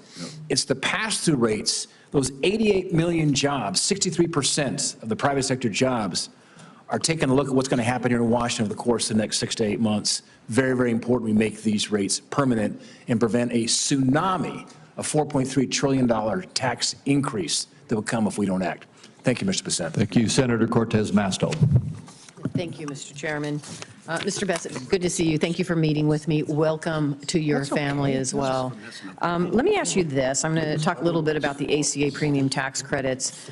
Over 80,000 of my constituents in Nevada receive that premium tax credit to assist them in affording their health care coverage. And on average, these credits lower an American's health insurance costs by $530 per month. Congress provided an enhanced PTC in 2021, but that policy expires this year. And without the enhanced PTC in place, millions of Americans are going to lose their health coverage. So as the person most responsible for tax policy in the incoming administration, would you commit to opposing any attempt to remove or not renew these credits? Senator, as we discussed it in your office, and as it's just been a brief time since we met, I committed to you that I would research this. I have not had time to do it before this hearing, but if confirmed, I would get back to you with all deliberate speed in investigating this. Thank you. I appreciate that. And let me just say you would agree that these tax credits, because they're current policy, they actually extend current tax policy costs. Excuse me, that you agree that extending current tax policy actually costs money. Again, I think I don't understand the nuance of that question, but I will get back to you on it. Okay, I appreciate that. You have been supportive of many of President Trump's tariff plans, and I have heard the conversation there. So I am not going to go into that, and we've talked a little bit about it in my office. But let me jump back to these credits that were imposed that some of my colleagues are against, but they have benefited Nevada, and I want to talk to you a little bit about it. The 45X manufacturing tax credit supports thousands of jobs in the Reno area and billions in investment across my state. It also is key to reducing dependence on China for the critical minerals we need for our military and supports mining jobs in Nevada. We are a mining state. We are mining critical minerals. And so will you commit to opposing any effort to repeal or reduce the 45X tax credit, which is not just a benefit in Nevada, it's a benefit in other states as well, including Alaska? So again, Senator, I am unfamiliar with that exact provision, but I do believe that it is important for us to mine, accumulate, and move to domestic production for rare earths and other vital minerals. So I will get back to you on that my thoughts on that exact program, but on a atmospheric meta basis, I agree with the direction of travel. Thank you. Let me ask you this. We also talked about this. President Trump has stated that he thinks that the president should have influence over the decisions of the Federal Reserve. And we discussed this in my office, and I appreciate that opportunity. Does it continue to be your view that the Federal Reserve should be independent of the president? Of course, and I actually believe that the notion that President Trump believes he should have influence, there was I believe, a highly inaccurate Wall Street Journal article saying that he believed something to the effect of he should be in the room. President Trump is going to make his views known, as many senators did. 3 senators, including 2 on this committee, called for, there was a jumbo rate cut in September of 50 basis points. 2 of the senators on this committee called for 70. I'm not asking my senator colleagues. I get the politics on their sides. I'm asking you. But let me just say, you don't deviate from our conversation that you think that there should be independence. I think on monetary policy decisions, the FOMC should be independent. Thank you. I appreciate that. And then for the benefit of our colleagues, what you're referring to earlier is in our meeting, I asked you if there were any regulations, Treasury regulations that currently exist that you disagree with. And in response, and continuing in response right now, you're saying you're going to look into it and get back to me. Is that right? Look, I believe, as we saw, I don't know if it's a regulation, but it's a policy, as we saw from the December 8th hack by some Chinese entities into the Treasury, which was very serious, that was through a work-from-home software app. So one of the policies that I support, I intend to be in the building every day that I am in Washington, and I support a return to the office, which is against the current Treasury policy. Right, and I appreciate that. If there are any others that you oppose and you can share with me, it doesn't have to be right now, get back to me, I appreciate that. Of course, I'm happy to provide that in writing. All right, thank you. Thank you so much. Thank you, Mr. Chairman. Thank you. Senator Young. Mr. Bessent, good to see you. Congratulations again on your nomination to this important position, and thank you for your willingness to serve our country. I'll tell you what I'm looking for in a Treasury Secretary. I'm looking for someone who has a clear record of professional accomplishment, a distinguished academic record would be a bonus. You have those things. I'm looking for someone who is thoughtful. What I care less about is the performative dimension of the job, I have to tell you. There's a lot of chatter in Washington about that, but I do appreciate your thoughtful answers here this morning. So I'm going to dive in and begin by asking you about a dimension of your role as Treasury Secretary. You will inherit the role of chair on the Committee on Foreign Investment in the United States, also known as CFIUS, that reviews foreign investments in American industries. And very recently, President Biden blocked Nippon Steel's acquisition of U.S. steel on national security grounds. Yet he and the administration provided no clear, substantiated evidence, publicly at least, to justify this decision. For my home state, this abrupt action has instilled a lot of anxiety, particularly in the Gary, Indiana area, where there's nearly $1 billion in investments that were promised. If the Nippon U.S. Steel deal were to reappear before CFIUS, sir, do you commit today to an impartial review, particularly when political pressure was initially permitted to overshadow an honest assessment of national security vulnerabilities? Senator Young, thank you for the question, and I understand the imperative for jobs for your constituents in Indiana. President Trump most recently has also spoken out against the deal, but if the deal is... The statute indicates that you are charged with providing impartial reviews. That's all I'm asking. Would you be following that law or not, sir? Impartial reviews, sure. So it is currently in litigation. The review is closed, but if it reappears, that CFIUS will conduct the same review that it always does. Yes, sir. Okay. Well, thank you. We may have an opportunity to work together on that effort. Mr. Bessent, your nomination comes at a time when tariffs are central to our economic debates, particularly on issues like inflation, supply chain resilience, and job creation. Now, I believe that in moderation, tariffs, for a time, strengthen America's negotiating leverage with other nations, and they can strengthen certain national security relevant industries. But overuse of tariffs can inflate costs and provoke trade retaliation. As Hoosier farmers have experienced firsthand over the years, they often bear the impact of these retaliatory measures, leaving already thin margins much more vulnerable.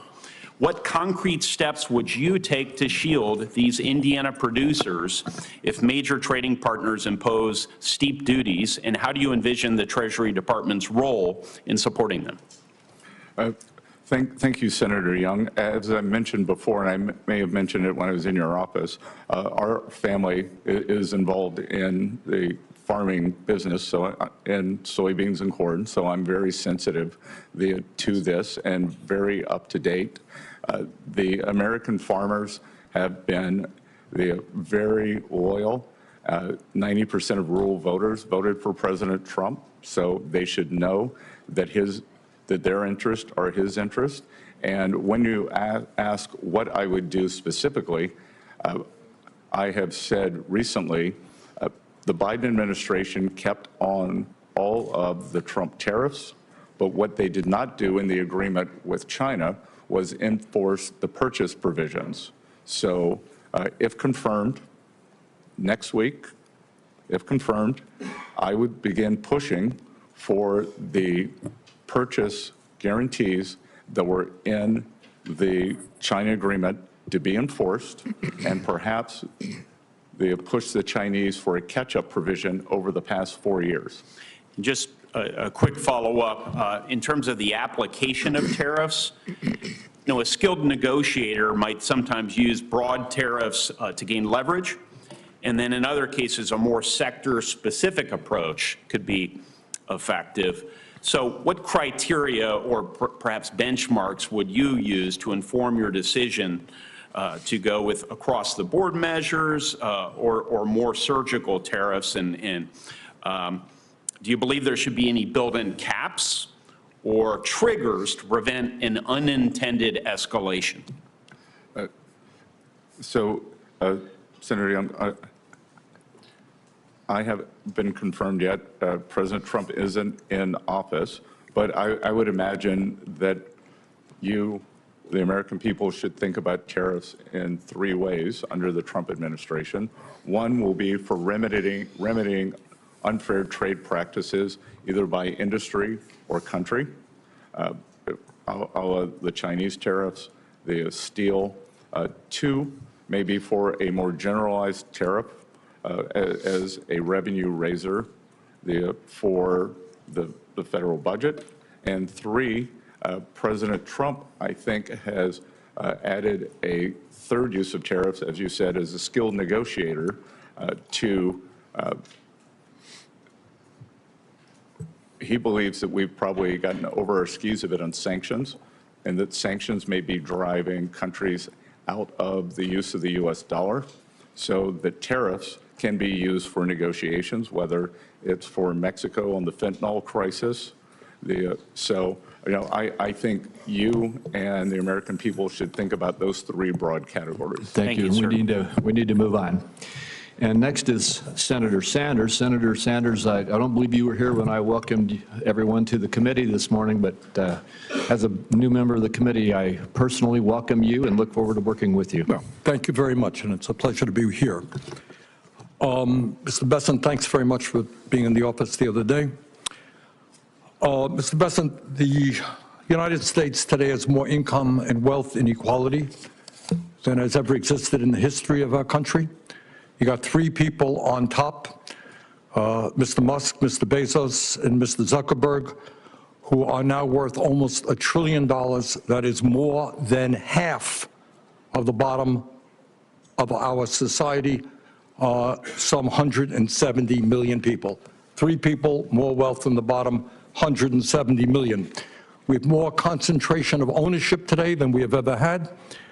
We have more concentration of ownership in the media, where a handful of billionaires like Musk, Bezos, Rupert Murdoch increasingly own the media and the information that the American people receive. We have a corrupt campaign finance system in which a small number of billionaires in both political parties make huge contributions into the presidential and congressional campaigns.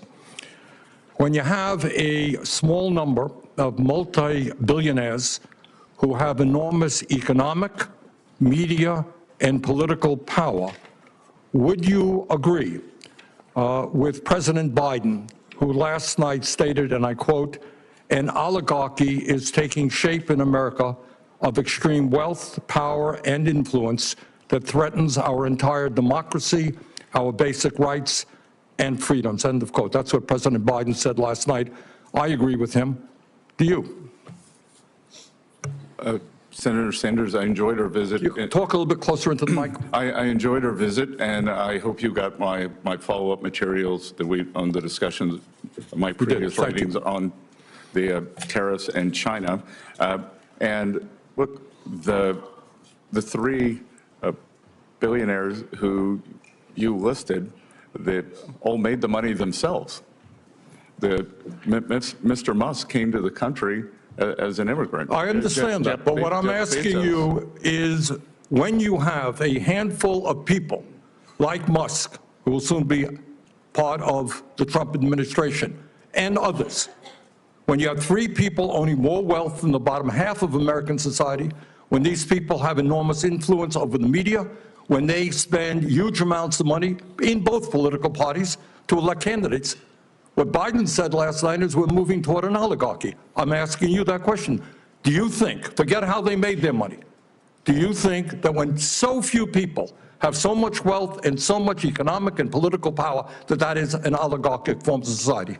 Well, I would note that President Biden gave the Presidential Medal of Freedom to two people who I think would qualify for his oligarchs. This is not a condemnation of any one individual. I'm just asking you, when so few people have so much wealth and power, do you think that that is an oligarchic form of society? Senator, I think it depends on the ability to move up and down the income. No, that's not really the answer. I mean, even if you had that mobility, no matter who those individuals might be.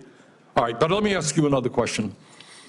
Right now in America, we have over 22 million workers who are making less than $15 an hour, and nearly 40 million people in our country earning less than $17 an hour. Shamefully, the federal minimum wage, despite the efforts of myself and other people here, have not been raised since 2009 and remains an unbelievable $7.25 an hour. Will you work with those of us who want to raise the federal minimum wage to a living wage to take millions of Americans out of poverty? Senator, I believe that the minimum wage is more of a statewide and regional issue. So you don't think we should change the federal minimum wage of $7.25 an hour? No, sir. Okay. Mr. Bessent, millions of working class Americans who are struggling to keep their heads above water are paying outrageously high interest rates on their credit cards. Over half the American people who take out new credit cards are being charged interest rates of over 24%. During his campaign, President-elect Trump promised that he was going to cap credit card interest rates at 10%. I happen to think that that is a very good idea, and I will soon be introducing legislation to do just that. Will you, as if you are confirmed, be supportive of what President-elect Trump said and what I want to see happen, and that is to cap credit card interest rates at 10%? Senator, I think we can both agree that many credit card companies have been bad actors throughout history, and I will get back to you Now, very simple question. Trump said he wants to cap credit card interest rates at 10%. I agree with him. Will you be supportive of what Trump and I would like to do? When President Trump takes office, and if I am confirmed, I will follow what President Trump wants to do. Okay. Thank you very much, Mr. Chairman. Thank you very much. Next is Senator Smith. Thank you very much, Mr. Chair and Ranking Member, and great to be a part of this committee. I appreciate it very much, and welcome, Mr. Bessent. It's nice to see you again. I want to follow up a bit on the conversation that we had yesterday and just get into a little bit more detail, and actually some of the issues that Senator Sanders is raising. I'm focused on how we can lower costs for Americans and how we can make this economy work better for regular people in this country. And when we spoke yesterday, we talked generally about this. And you have said that you think our biggest challenge is to get after the deficit, and you've also said that your first priority is to extend the Republican Trump tax cuts, which would add $4.6 trillion to the federal deficit. And you've also said that the Trump Republican tax cuts have generated economic growth and that those benefits are going to have trickled down to everyone else. But what I see is that these Republican tax cuts have delivered massive consolidation of wealth at the top. Almost half of those benefits went to the top 5%. The top 1% got a tax cut that was 852 times bigger than the one that was received by the lowest earning working families in this country. And now these wealthy people have more money than they know what to do with. You see Elon Musk buying Twitter, and now he's got an office in the old executive office building and a seat on the platform when the president is inaugurated. And these tech billionaires are launching rockets into space and building themselves these lavish doomsday bunkers, buying up newspapers, all of which gives them more power. So what I want to ask you is, it seems to me that this concentration of wealth is not good for our country, and it is certainly not doing anything to lower prices for working families in Minnesota or help them afford a home or childcare. In fact, it seems like it's doing the opposite of that. So could you comment on this? Yes, and Senator Smith, I believe that President Trump, and if confirmed myself, are committed to addressing this affordability crisis. And part of the affordability crisis stems from this great inflation that we've had since the 2020. It was nascent in 2021. It occurred in 22, 23. We are still substantially above target. My hope is that we will not see it accelerating again. And inflation is one of the great killers for working families. As we talked about in your office, the CPI or PCE, the statistical numbers, may be up about 22% under the previous administration, but the basket of goods and services for working families. So getting inflation down, getting interest rates down, and addressing this affordability crisis. And as you know, inflation is coming down, and one of the things that I think we saw during the course of the last couple of years was these big consolidated corporations with so much market power jacking up their prices way beyond the amount of money that they would have had to have raised their prices in order to cover their costs. So in my view, this level of corporate consolidation is actually hurting Americans. It is hurting the price. It's costing people more. And that, in fact, the Republican Trump tax bill that there's such a move to reinstate or to extend is going to contribute to that problem, not make it better. But let me ask you another question. You've also said that in order to get our fiscal house in order, we need to cut spending, we need to deregulate, and we need to privatize. So I want to just look at what we are seeing with some privatizing in the private sector that is of great concern to me. Let's look at healthcare. We've seen a move by big corporate investors into healthcare, and especially hospitals. Terrible stories we've heard about rural hospitals and clinics getting shuttered, maternity wards getting shut down. And caused in part by this private equity, big corporation purchasing and moving in and controlling, again, concentration in healthcare. And none of this, of course, has lowered costs for Americans. In fact, the opposite, people's costs have spiked. So I wonder, do you see this kind of model of big corporate takeovers of healthcare actually helping to lower costs for Americans? Senator Smith, healthcare, I've probably had help trying to understand healthcare cost and the drivers of that on my to-do list for 10 years to be able to sit in a room for a week and understand this, and I've never been able to do it. But I will tell you that when we see things like healthcare, like higher education, both of which have substantially outperformed any inflation index by cost, there is a problem there.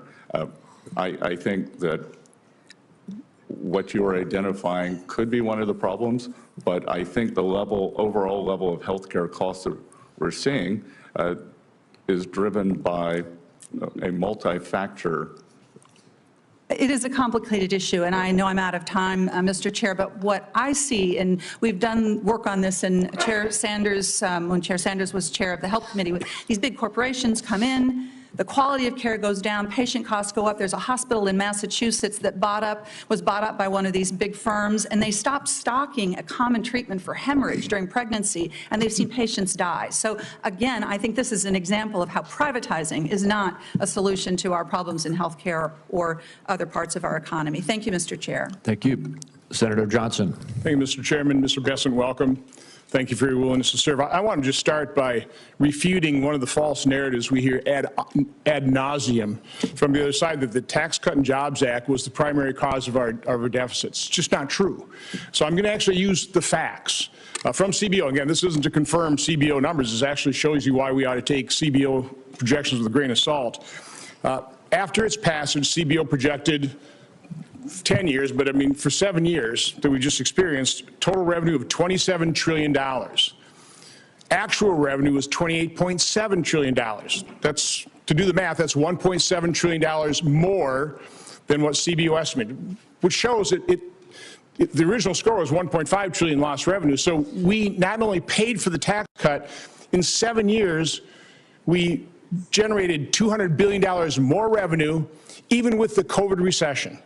So again, we need to take CBO scores with a real grain of salt. But I hope this committee understands what Senator Graham was talking about in terms of your humble beginnings and your tremendous American success story. And so I want to ask you a hypothetical, because you understand American families. If an American family, let's say they normally spend $100,000, have a serious health crisis, and so in 1 year, they have to spend $50,000 on medical bills. But then, fortunately, that family member gets well. What would that family spend the next year? Just real quick. Unless they have more income, they'd spend probably $100,000. They'd spend the same 100 and probably have debt costs associated with that. Right. They certainly wouldn't do what the federal government has done. In 2019, before the pandemic, we spent $4.4 trillion. In 2020, we spent $6.6 trillion. When the pandemic ended, we didn't really reduce spending. For the last 5 years, we've averaged $6.5 trillion. Last year, spending $6.9 trillion. Mr. Bessent, is there any justification for keeping spending levels at this level? Senator Johnson, as I've said repeatedly, the United States does not have a revenue problem. We have a spending problem. So the question is, how do we reset spending levels to a reasonable pre-pandemic level? I wrote a column in the Wall Street Journal. I laid out a couple scenarios, and let me just give you the guts of it.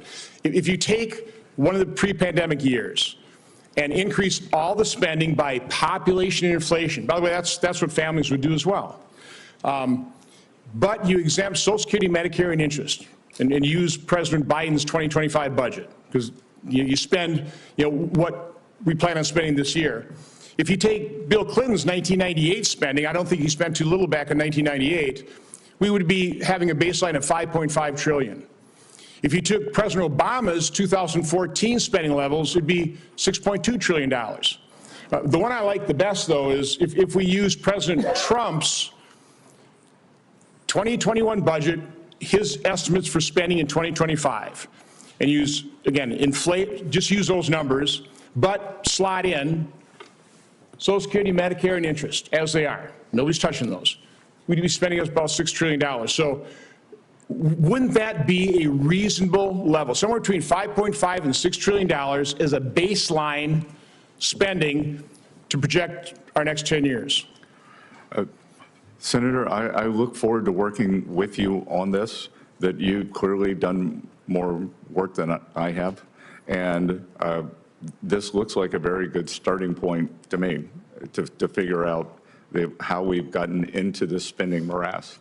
So it sounds like pretty reasonable approach to me. By the way, I'd take 1998, I'd use Clinton's spending levels for this. I also want to refute this current CBO score on extending the TCGA. Back then, they scored the whole thing as $1.5 trillion. If you just inflate that the same way CBI, according to CPI, it'd be $2 trillion. How do they justify a score of $4.3 to $4.6 trillion? It makes no sense. So again, I think we need to take those estimates with a huge grain of salt. My final point, I heard the ranking member talk about inflation, the cost of living. Because we've incurred these massive deficits, a 1998 dollar today is only worth 51 cents. A 2014 dollar today is only worth 74 cents. A 2019 dollar is only worth 80 cents. That was caused by this massive deficit spending, the devaluation of the dollar, and a lot of devaluations occurred over the last 4 years because we spent too much money. Not because we didn't tax America enough, it's because we spent way too much money. Thank you, Mr. Chairman. Thank you. Senator Cantwell. Thank you so much, Mr. Chairman. Mr. Bessent, congratulations on your nomination, and I see your family sitting there in earnest on these economic issues. It's so interesting.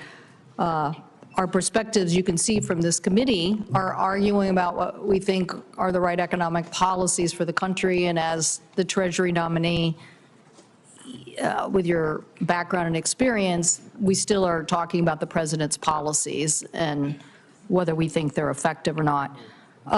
Real GDP has increased at an annual rate of 3.1% in the third quarter of 2024. That's strong growth, right?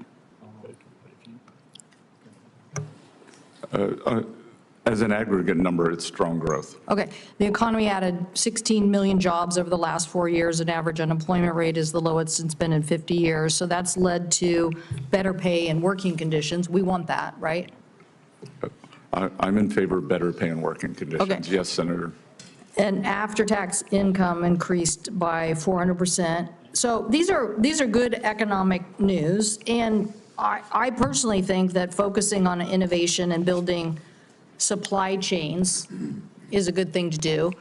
And so when you start talking about tariffs, that's when you get, the Pacific Northwest attention. In fact, I would say a recent editorial by one of my newspapers was, bracing for the Trump tariffs, aviation in general. You can imagine we actually have an actual net surplus. I think we export about $2 billion worth of goods out of our state versus importing $1 billion, but this is a big part of it.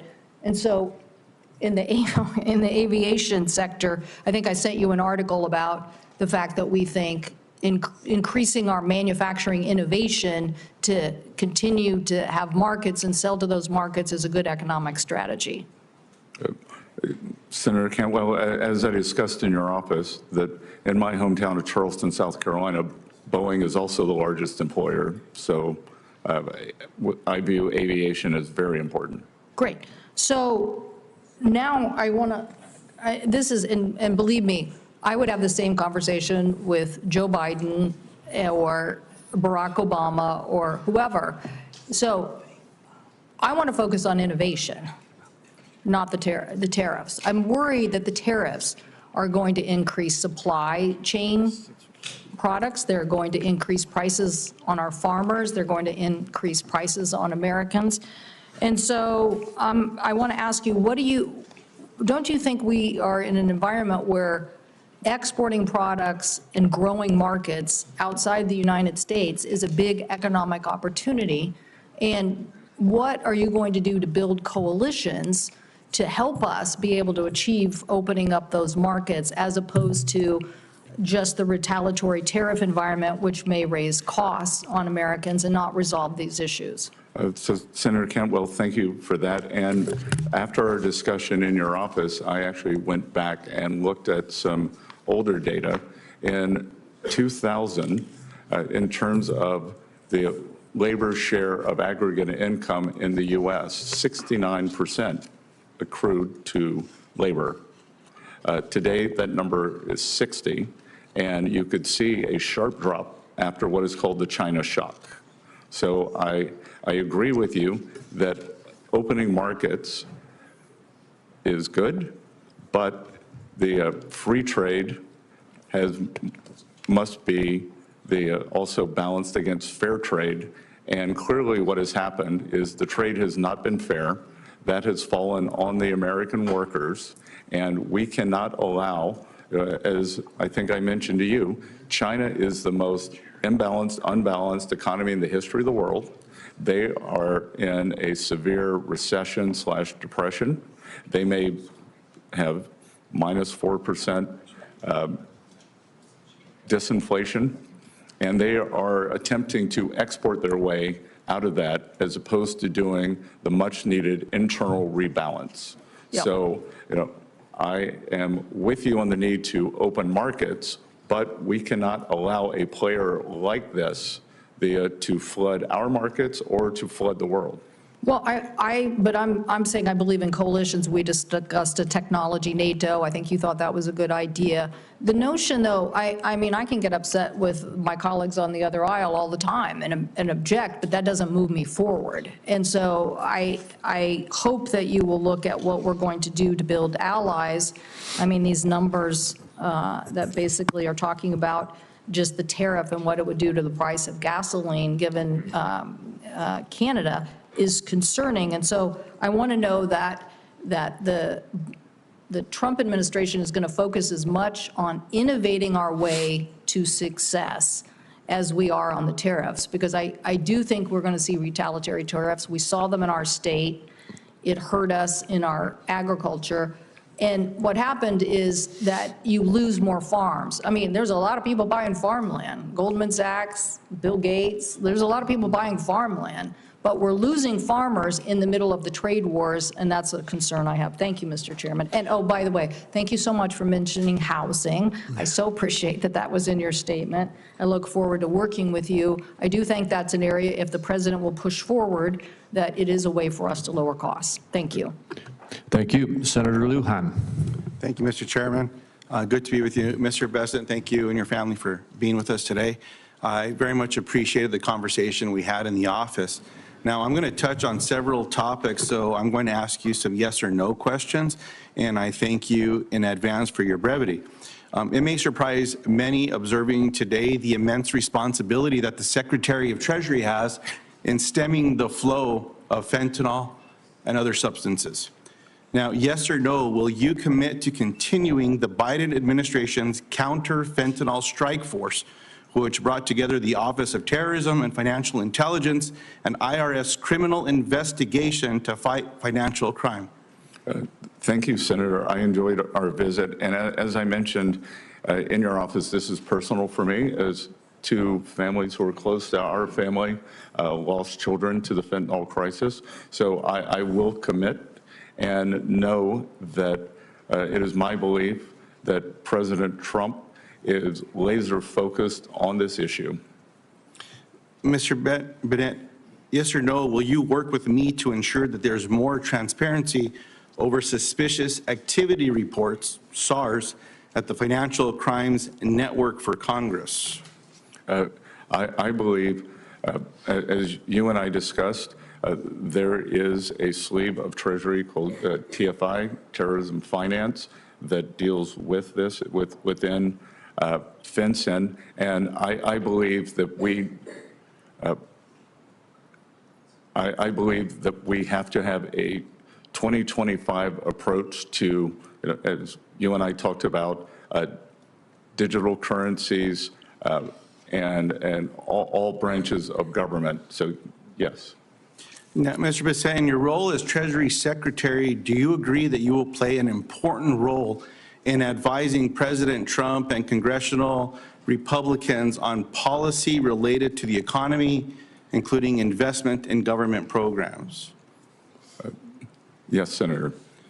Now, I was pleased in our meeting that you stated, quote, "No cuts will be needed," unquote, to achieve your economic goals. I think that might surprise a lot of my Republican colleagues, but I very much appreciate that conversation that we had.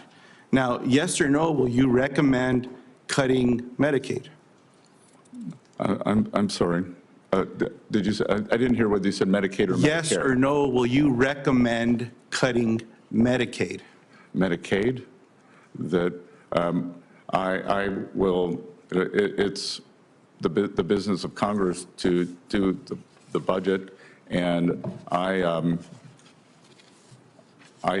in favor of empowering states, and I believe that for some states that will be an increase, for some states that will be a decrease.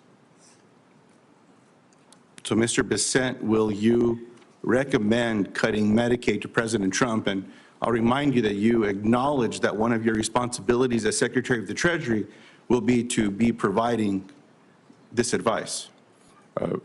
I will get back to you on this when I have seen the details of the full budget proposal once President Trump is in office and if confirmed.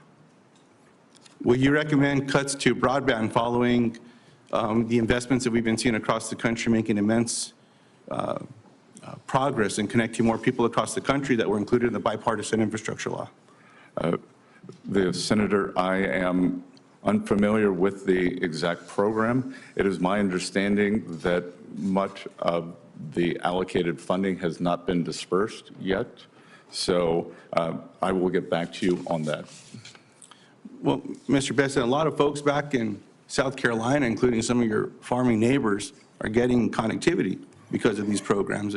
You may just need to chat with them about the importance of what this program means. As my time expires, it might surprise many here that there's only a couple of us in this body that are members of Head Start, and I imagine we might hear a little bit more of that from my brother in Head Start, Mr. Warnock here.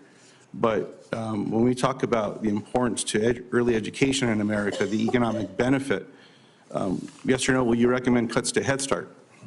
Yeah. Again, Senator, I'll have to get back to you on this. I don't understand the intricacies of that program. Of Head Start? Yes, I don't understand the budget ramifications. I don't understand. Do you know what Head Start is? Yep, I believe it's an earlier childhood education program.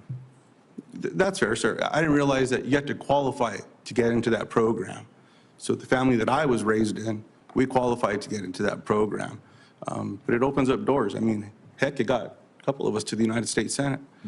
So certainly hope that we might be able to find some agreement in protecting that program. And if someone tries to eliminate that in early childhood education, that we could count on you on behalf of New Mexicans, South Carolinians, and people across America to say, no, we're not going to do that one. Mr. Chairman, thank you for the time today. Appreciate you being here again, sir. Thank you, Senator Barrasso. Thanks so much, Mr. Chairman. Thanks so much for your willingness to serve. Thanks for being here. Enjoyed our discussion quite a bit in talking about the future for the country and the role of the Treasury Secretary in getting our economy back on track. This means lower prices, higher wages, more jobs, and stronger economic growth for America.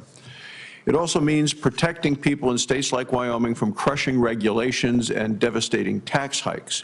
It means getting wasteful spending under control. And I'm greatly encouraged by our meeting that we had.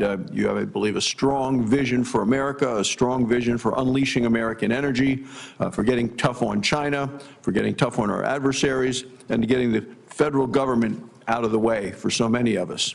I'd like to talk a bit about energy, and I've just been in the other committee yesterday, Secretary of Energy, earlier today, the Secretary of Interior, lots of energy questions. So I'm glad that we agree a key ingredient in reigniting the economy in this country is to unleash American energy. In my home state of Wyoming, and we're an energy superpower as a nation, and we are America's energy breadbasket in Wyoming.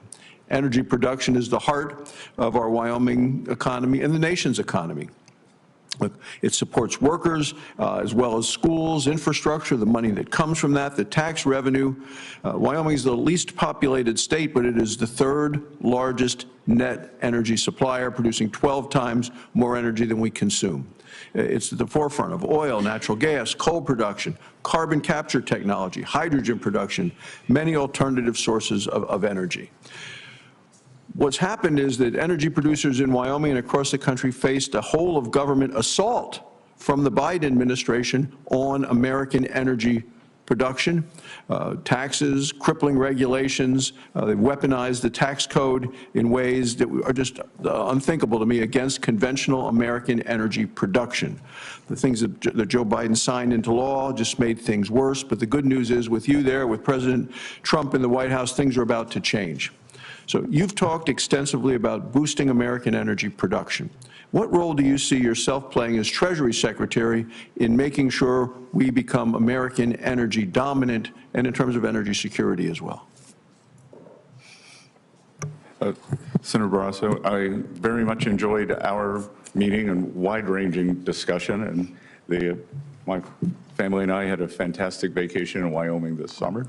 That in terms of within the potential Trump administration, I'm sure you've heard it from Secretary-designate Wright and Burgum, we refer to as energy dominance.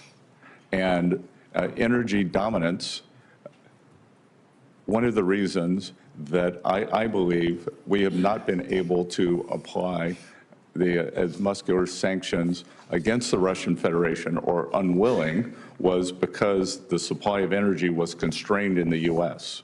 So the same with the terrorist regime in Iran. So I would view that as we can raise U.S. production, we would squeeze down the bad actors, especially Iran. I think I'm right, maybe not in the exact numbers, but in order of magnitude. I believe Iran was down to 100,000 barrels of oil exports when President Trump left office. I believe that they are now exporting in excess, or approximately 1.7 million. So through sanctions policy, I believe that we can, again, as I like to say, make Iran poor again. Not the Iranian people, the Iranian government, and then at the same time, they have our domestic producers push that up with the highest energy standards in the world. Yeah, we're the best, we do it, we're the best stewards of the land, and I agree. And what we've also seen, as you mentioned, with Iran increasing the sales, they're selling it to China. China is buying it at a discount, so they're getting cheap energy. Iran is getting tanker loads of cash back, essentially, and they're using that money for terrorism. So in terms of our own national security, I have one last question in my time remaining, and this has to do with the Tax Cuts and Jobs Act that we passed in 2017. If that were to expire, we're talking about a massive tax hike of over $4 trillion.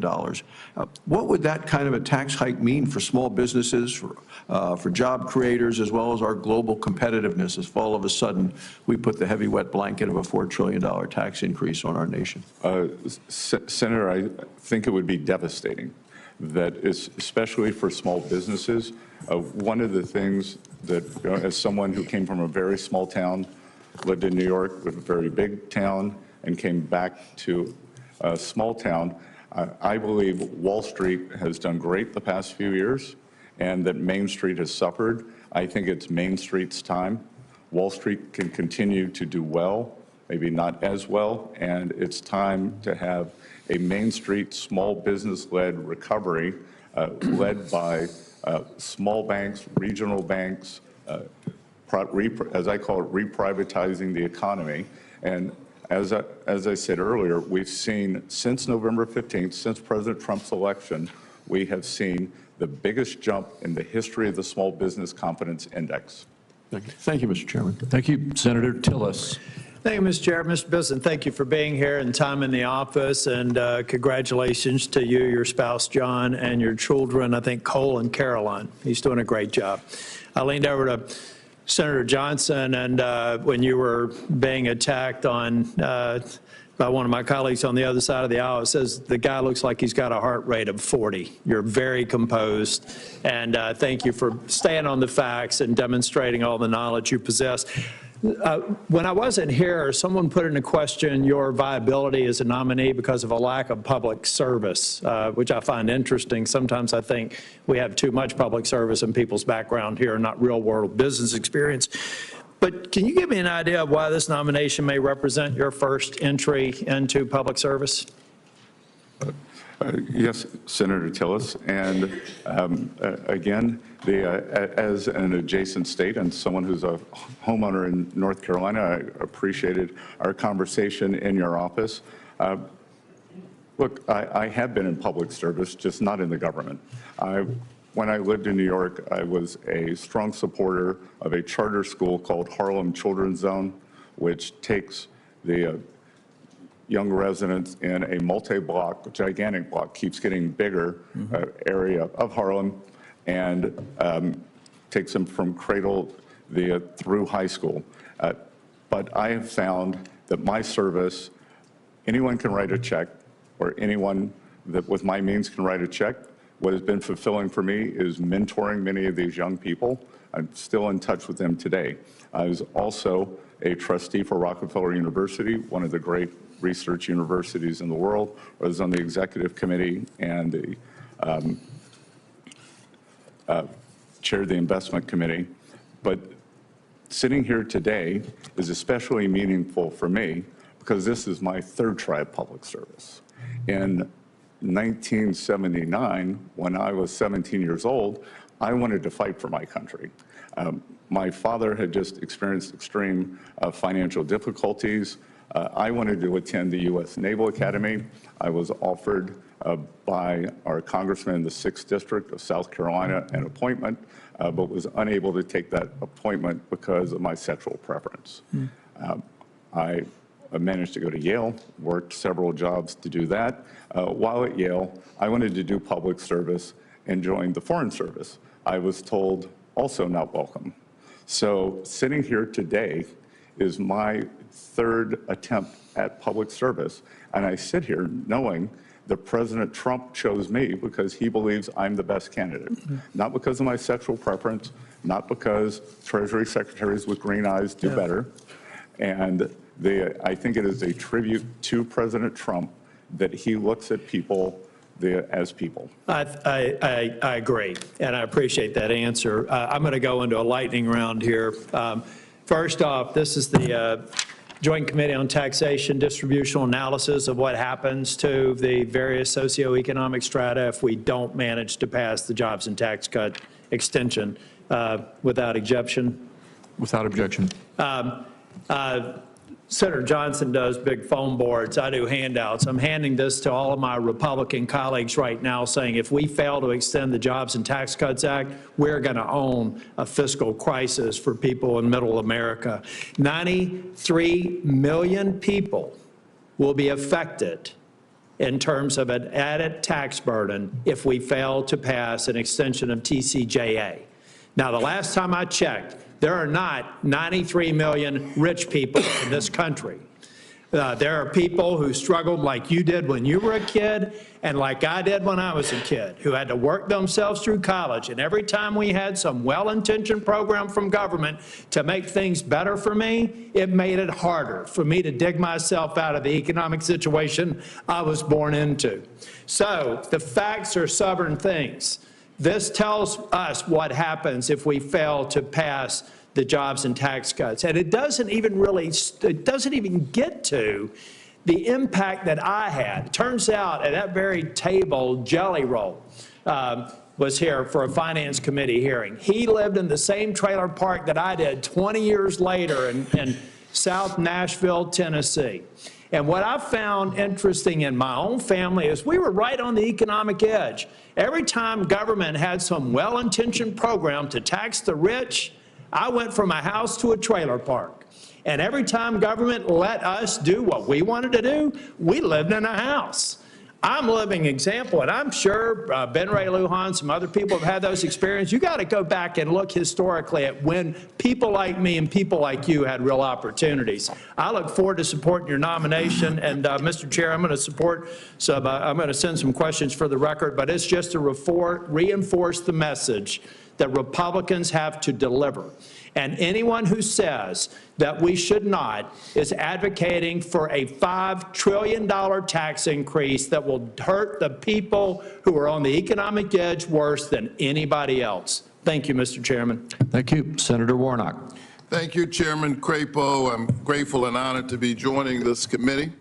I look forward to working with you and Ranking Member Wyden to ensure our tax code supports working families, to protect Social Security, Medicare, Medicaid, and to promote trade policies that work for Georgia businesses and that boost our economy. Mr. Bessent, good morning and good to see you again. I enjoyed our conversation earlier this week, and in that conversation you outlined ambitious goals for the federal government and deficit reduction.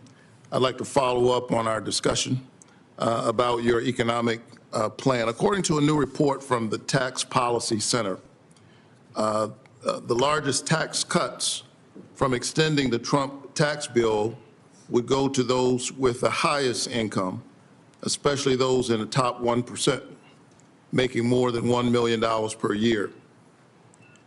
In fact, the top 1% of owners will take home roughly 1/4 of the benefits of the law, and the top 5% will get almost half of that.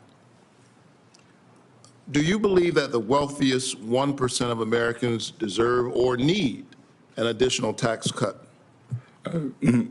Senator Warnock, I greatly enjoyed visiting with you. I think probably a better way to look at it is on a percentage basis.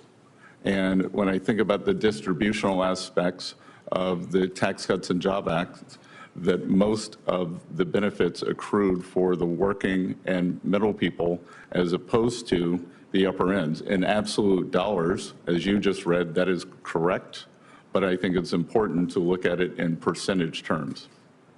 So you believe that the tax cut that provided 1/4 of the benefits of the law to the top 1% and top 5% getting almost 1/2 actually benefited those at the bottom more than it did those at the top.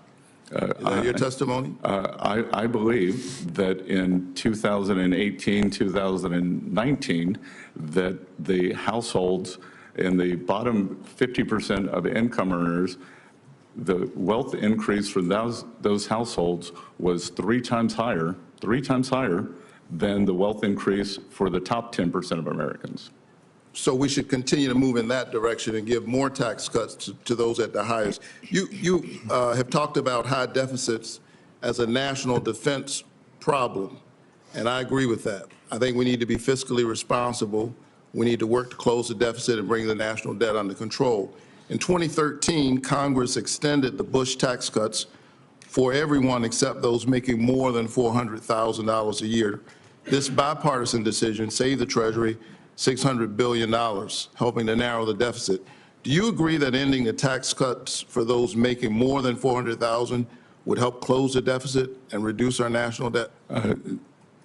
Senator Warnock, I do not. I believe that you would capture an inordinate amount of small business people who largely are in that cohort of 400,000 to a million. So you wouldn't cut it off at 400,000. What about $1 million?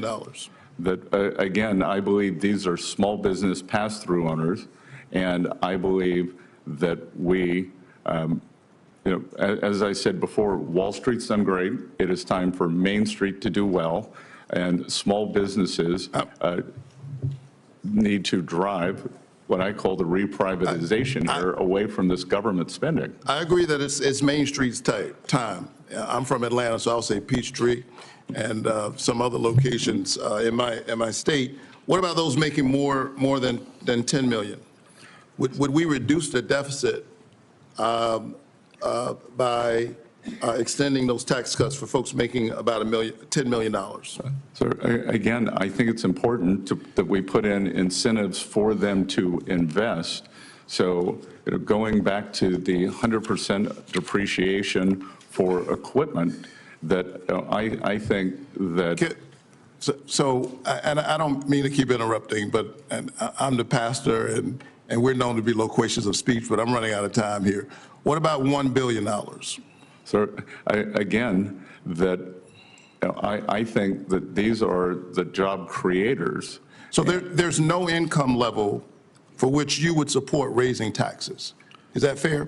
There is no income level that I don't think we should continue the TCJA as it was. All right. I think our country is facing structural deficits. However, I think that to continue to reduce taxes for the wealthy and letting them avoid taxes based on what they already owe is not going to get us out of that problem. But I look forward to continuing that discussion with you. Thank you very much. Thank you, Senator.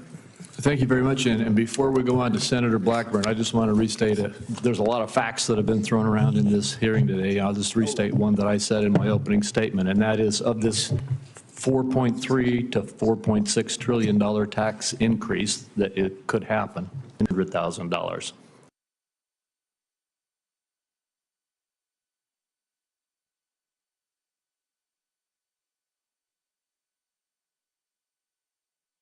That is simple tax increase. Senator Blackman. Thank you, Mr. Chairman. Thank you for bringing that clarification, because if we do not extend the Tax Cut and Jobs Act, it is that $4 trillion tax hike that people are going to see. And I appreciate your comments about a Main Street small business recovery. That is something that is so vitally important. And as the chairman knows, we have had much discussion over the last few years with the Biden administration over how they determine that $400,000 number. If it is the gross, if it's the adjusted gross, they came up with the term of total positive income, which is everything you make. And we know that the Biden administration approach on this would be a killer for Main Street businesses. We know that 199A is vital to them, and they need to see that in the Trump tax cuts and in that permanent, so that we can have that Main Street small business recovery and revival. I appreciate that, and I appreciate that President Trump has nominated you for Treasury Secretary, because you are sensitive to that and what your work means to Main Street and to individuals, and getting the IRS under control and looking at some of these provisions that are going to be in front of you. So we appreciate that you would come back a third time and look at public service, and that John and Caroline and Colin, by the way, they are behaving so beautifully. Whatever they want, they get. Ice cream. Senate orders. We'll be right there to support them. I do want to talk with you for a moment about CBDCs and some of the push that the Biden administration had. They did an executive order for Treasury to research development of a CBDC in the United States. And of course, this causes a lot of us heartburn, because we look at what the CCP did with the digital yuan in connection with the Olympics. So upon confirmation, how would you approach this discussion of CBDCs? And are you for them or against them? Could you end the Biden administration project to create a U.S.-based CBDC? Senator Blackburn, thank you for your remarks. I may have a little trouble disciplining the two behind me, as I'm sure that I will hear that a U.S. Senator has vouched for their behavior. But on CBDCs, I see no reason for the U.S. to have a central bank digital currency. In my mind, a central bank digital currency is for countries who have no other investment alternatives. So if we think about a reserve manager, a high surplus country, whether it's Saudi Arabia, Singapore, who ends up with, call the Chinese currency whatever you want, the yuan, the RMB. Yeah. If you own that currency, you have to have something to invest in. That there's very little to invest in if you want to hold the currency. You could own Chinese government bonds, which don't yield So very your much. view of that would be a negative view? Well, I view that many of these countries are doing it out of necessity, whereas the U.S., if you hold U.S. dollars, you could hold a variety of very secure U.S. assets. I appreciate that. I appreciate your comments earlier to Senator Barrasso about the Pillar 2 negotiations. This is something that we would be well served to extract ourselves from this. Currently, the preliminary data that we have, 40%, right at 40% of the total Pillar 2 tax burden is on us. And China, of course, has found a way to exempt themselves from this. So that is in need of a revisit, and I look forward to you doing that and standing with our companies. I want to get, and this I think you can just submit to me in writing, advanced persistent threat, APT, which is China. They were able to override Treasury's security system and remotely access workstations where they reported access to unclassified documents. And of course, this is Chinese Communist Party at work again. And this is, we found this out after finding out from the Treasury Inspector General that 2,800 IRS employees still had TikTok on their government devices. If confirmed, and when confirmed, will you take steps to improve Treasury's security systems? Senator Blackburn, one of the earlier questions was, what policies of the current Treasury Secretary do you disagree with? And as you noted, the December 8th hack into Treasury was via a work-from-home system. Yeah. So I, as Treasury Secretary, have confirmed, plan to be in the office every day that I'm in Washington, D.C., and I expect all the other employees to do that too. Thank you. And I think it's a matter of national security for everyone to be at 1500 Pennsylvania Avenue. Thank you. That is well received. Thank you, Mr. Chairman. Senator Welch. Thank you. Thank you very much, Mr. Chairman. It's delightful to be a new member of the committee. I look forward to working with you and all our colleagues. Mr. Besson, thank you so much for your visit yesterday, and welcome to your family. As we discussed, the situation for a lot of Vermonters who work incredibly hard is very tough. Vermont actually has one of the widest, if not the widest, gap between what people can earn and what their expenses are. So it's tough at the end of the month to pay all the bills, the grocery bills, the healthcare bills, all of these things. And we're talking, in a way, abstractly about this tax plan. And the reality for most folks in this country is that for the past 40 years, working Americans have actually had a pay cut, not a pay increase. And my hope is that whatever tax policy we have is going to start with a commitment to making lives better for the Main Street folks that you mentioned, and I'm glad that you did. But there is going to be a lot of negotiation on how to pay for these tax cuts. And one of the things that will be on the block is something that's very, very important to Vermonters, and that's the affordable tax care credits. that we have now. So in Vermont, I mean, healthcare is incredibly expensive for everybody. But if we have, just as an example, an electrician in Bennington, Vermont, who's making $67,000 a year, with the tax credits that are set to expire, that family would have a $700 a month increase in their health care bill. That's going to hammer them. It's like $9,000. So my question to you is, in putting together this tax proposal, where you are going to have to be making recommendations about how to pay for it, will we continue to provide this help to Vermonters, like this electrician in Brattleboro, so that he doesn't get hammered on health care premiums going well beyond what he can afford? Senator, as we discussed in your office, and I haven't had time to do my homework on this, as I think I told you that my family, friends, business colleagues, I often get sick of hearing my phrase, no data, no opinion. No, I will get up to speed. If confirmed, I will get up to this. I appreciate that, but there's a couple of things that really make a difference for working Americans in South Carolina and in Vermont. The child tax credit, you know, when we had that and reduced poverty for children by 50%, that's really elemental for hardworking families. In the premium support, where healthcare is just a brutal expense for employers too, by the way.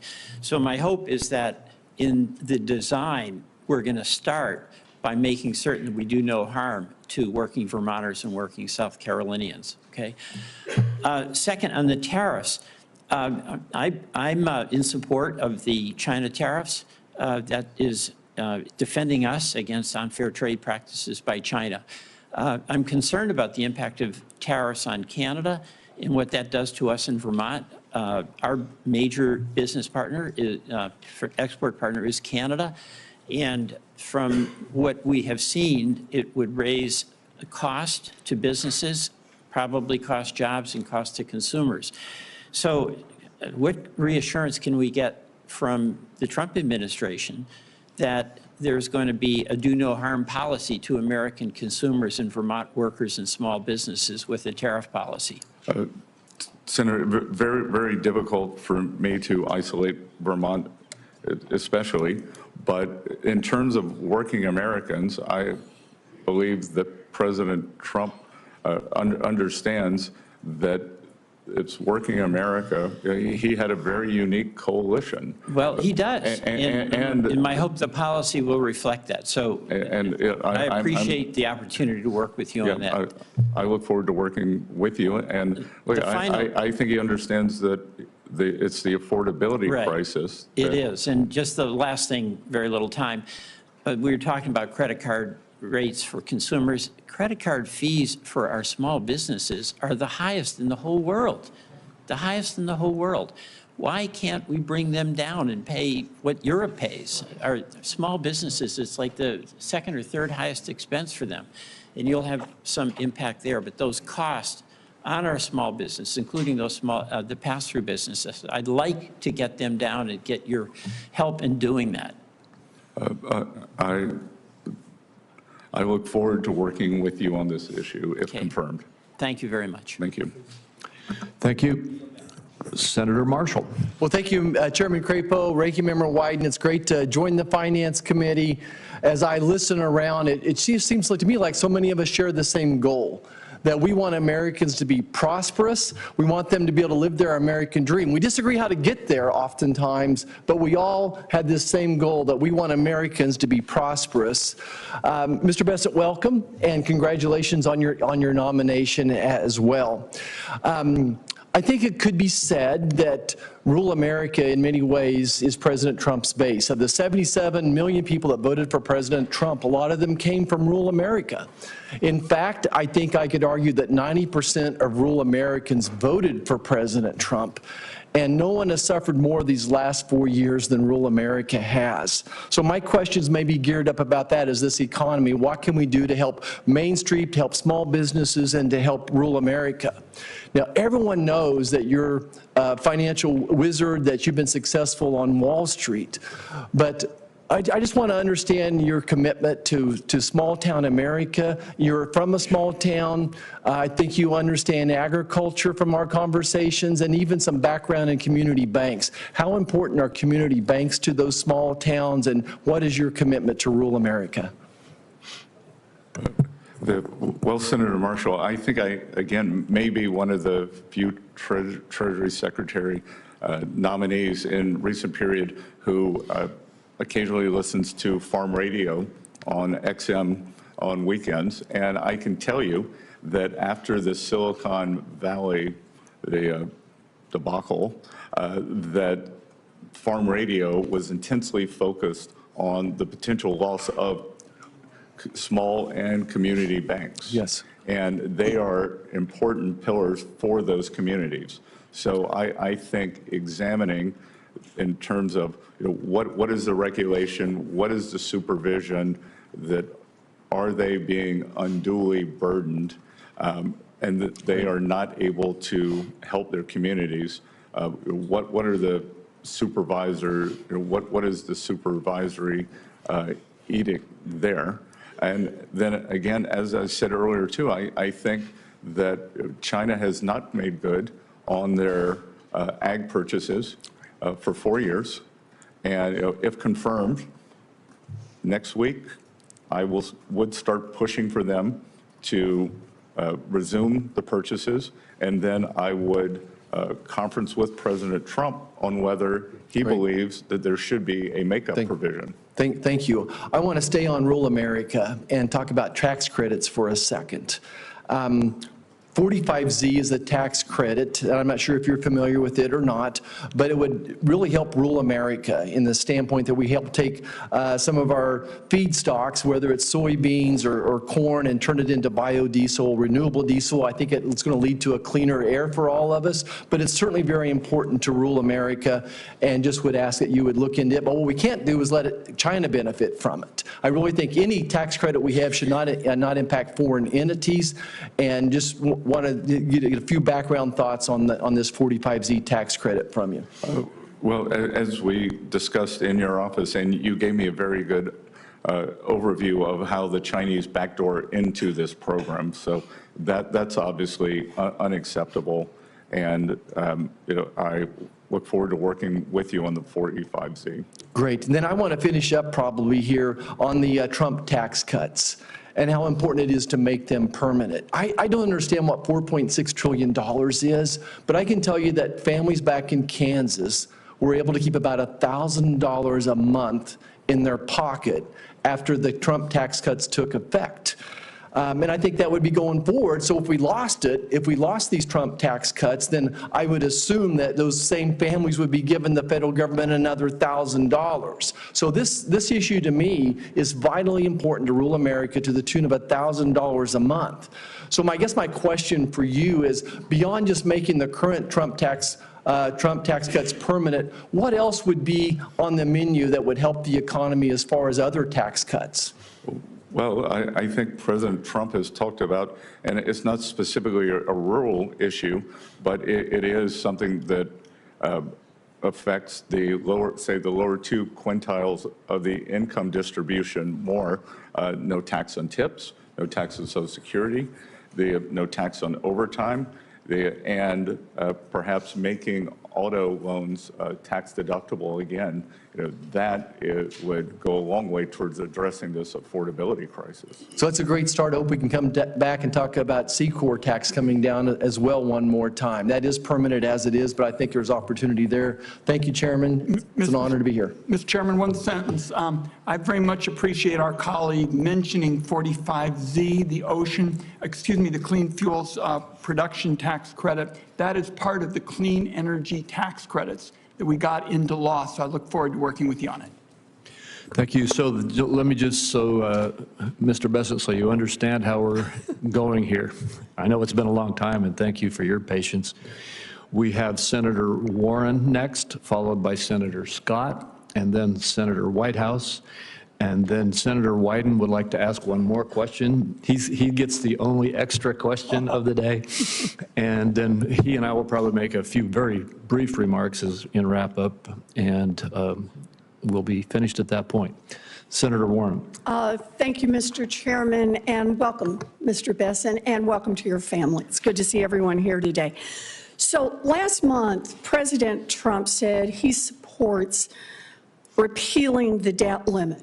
So do I. So there we are, Donald Trump and Elizabeth Warren are singing from the same hymnal. Mr. Besson, let's make it a trio. Do you agree with President-elect Trump that the debt limit should be repealed? Senator Warren, first of all, I enjoyed our visit in your office and appreciate the fact that when I walked in, you said, let's talk about what we have in common, our love of Cape Cod, the Red Sox, and that addressing the affordability crisis and the housing shortage. So the debt limit is a very nuanced convention. What I would like to do is get back to you and President Trump. I'd like to do a survey of market participants with this amount of debt. It's very fragile equilibrium that we sell bonds in. Mr. Besson, forgive me for just a minute here, because this is the question about I'm not asking you whether or not we ought to increase our debt. I'm asking a very different question, and that is whether or not we should have a statute in place that says there's a debt limit that, if we don't increase the debt limit, would cause us to default. And that's not an economic analysis. In fact, let me ask you, I understand earlier you were citing the Congressional Budget Office. Have you seen the Congressional Budget Office projections of what would happen if the United States government defaulted on its debt? That is, if we hit the debt limit and just kept on going without raising it or eliminating it? Yeah, look, Senator Warren, the United States is not going to default on its debt if I'm confirmed. But I will tell you that for people who don't understand the debt limit, it might be like taking out your handbrake in your car, that you can still hit the brakes, but it's one less feature. But I thought you just said you'd never use it. So you're talking about a handbrake that appears to be there, but in fact is not connected to a braking system. It is literally never used, right? I've never pulled a handbrake going 60 miles an hour in my car. And the reason for that, I assume, is the enormous cost of a debt default. In fact, the Congressional Budget Office that I was asking you about a minute ago said that, or Moody's estimated, that a debt limit breach would cost the U.S. economy $12 trillion and cost 6 million people their jobs. I think this is the reason that President-elect Trump said that eliminating the debt limit is, quote, the smartest thing Congress could do. And I'd like for Congress to do the smartest thing, and that is eliminate the debt limit so we don't have this problem. Well, Senator Warren, I will tell you that once President Trump takes office, and if I'm confirmed, if he wants to eliminate the debt limit, I will work with him and you on that. Great, great, because I agree with President-elect Trump that the debt limit should be repealed. I note, however, right now that's not what congressional Republicans plan to do. Last month, they committed to raising the debt limit by another $1.5 trillion. So why do Republicans want to raise the debt ceiling? Because their plan is to shovel new tax cuts to billionaires, and that would increase the debt by more than $1 trillion just in the next 4-year period. During his first term, President Trump's only major legislative achievement was his 2017 tax cuts that mostly got sucked up by millionaires, billionaires, and giant corporations. Now, most of these cuts were good for only 8 years, so that Republicans who were designing them could claim that the cost was only $2 trillion. 8 years of cuts that added $2 trillion to the debt. Now we're talking about Republicans and President-elect Trump who want to give those same rich people and giant corporations more years of tax cuts. And I just want to be clear that we understand each other here, that I think it was Senator Warnock who asked you about, is there any billionaire rich enough who you wouldn't support a tax cut for going forward? That I think it's unwise to single out any Rich people? any individual. Okay, is there any group of billionaires? You can just pick a dollar figure and there can be more than one above that. I could give you a glib answer, but I won't. But again, that's not where the money is. At one point when President Obama was debating Mitt Romney, the moderator said, "But sir, that would make collections go down." And he said, "Yeah, but it's about fairness." And I have to tell you, Senator Warren, I'm about collection. I understand, but I like to think that fairness is about billionaires actually paying their fair share too. Thank you, Mr. Chairman. Thank you, Senator Scott. Thank you, Mr. Chairman. Scott, welcome, or Mr. Besson, welcome to our committee, and good to see you again, and thank you for your willingness to serve. It is certainly a sacrifice to you and your family, but I think it's actually an investment for the country. We need folks who are willing to sacrifice on behalf of a greater cause. The greater cause in this instance is generations of Americans you will likely never meet, but we'll be better off because we do the right thing. One of the things I think about as the right thing, I know you grew up in a working class family and I grew up in a single parent household mired in poverty, is having stability in our financial system. One of the places where we need the greatest amount of stability is for our banks. So think about Silicon Valley Bank and other banks that failed recently. As you can imagine, as the chairman of the banking committee, I care deeply about the stability and strength of our banking system. From your vantage point, can you provide your assessment of the current safety and soundness of the U.S. banking industry and what steps you believe are necessary to ensure long-term stability? Senator Scott, good to see you. Good to have two South Carolinians in the room.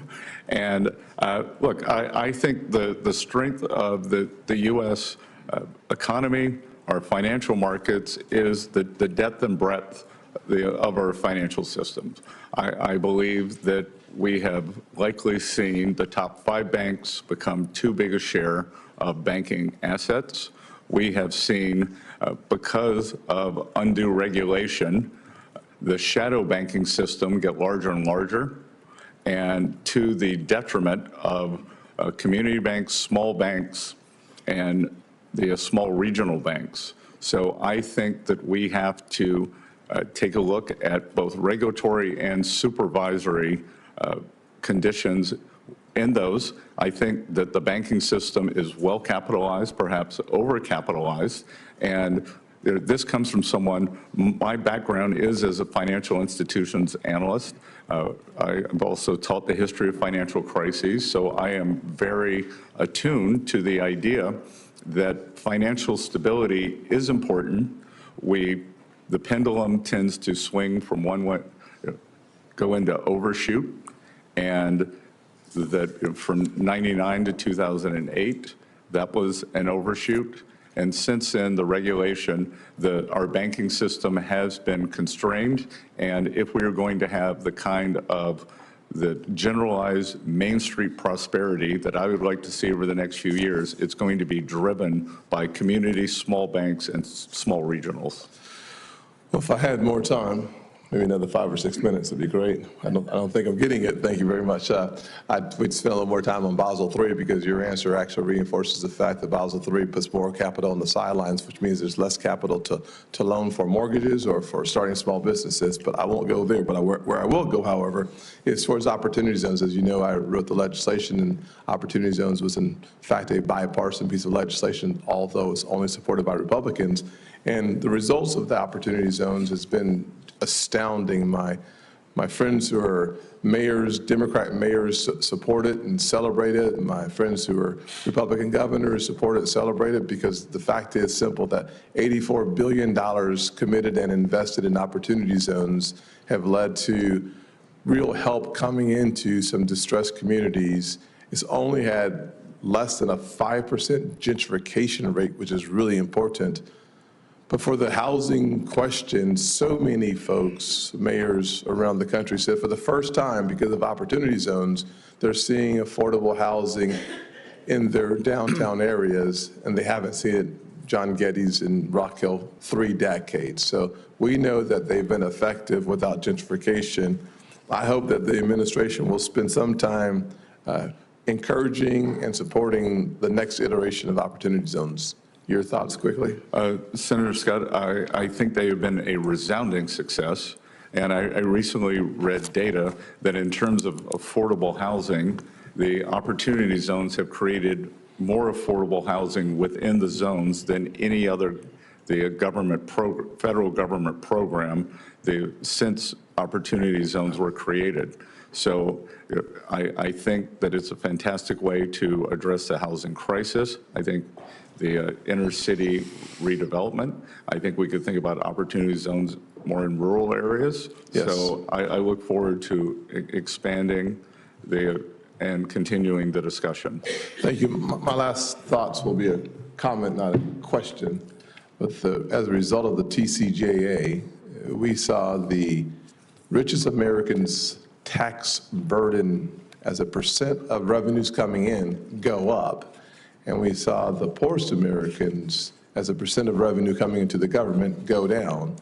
I think the easiest way to say that is to recognize that a single mother, like the one who raised me in 2017, made on average $40,000 a year.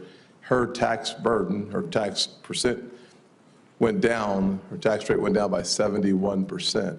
That is a result of good policy being good politics, and I hope we keep our eye on the ball of helping the average American have more of their money in their pockets. Thank you. Thank you, Senator Scott. Senator Whitehouse. Thanks very much, Chairman. Welcome, Mr. Besson. Thank you for the meeting we had in my office. I understand that colleagues have already raised the urgency of more sanctions on Russia's shadow fleet, particularly as it is sabotaging our allies' infrastructure in the Baltic, and urged that it is unfair for Chinese manufacturers to be able to underprice U.S. manufacturers by virtue of lower environmental standards. So I just want to give two big thumbs ups to both of those notions. As we talked about in my office, I think that the most immediate danger of a major economic collapse is going to come through the insurance industry.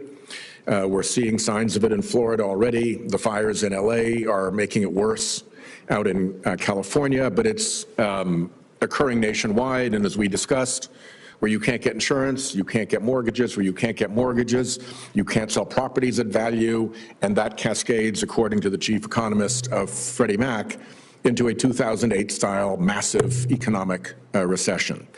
So I would like to ask first that you get somebody on your team to take a look at this report, which I'd ask to put into the record, from the Senate Budget Committee while I was chairing it, on the non-renewals, price increases, and unavailability problem county by county across the country. And if somebody on your team looks at it and can give you a summary, I would be grateful.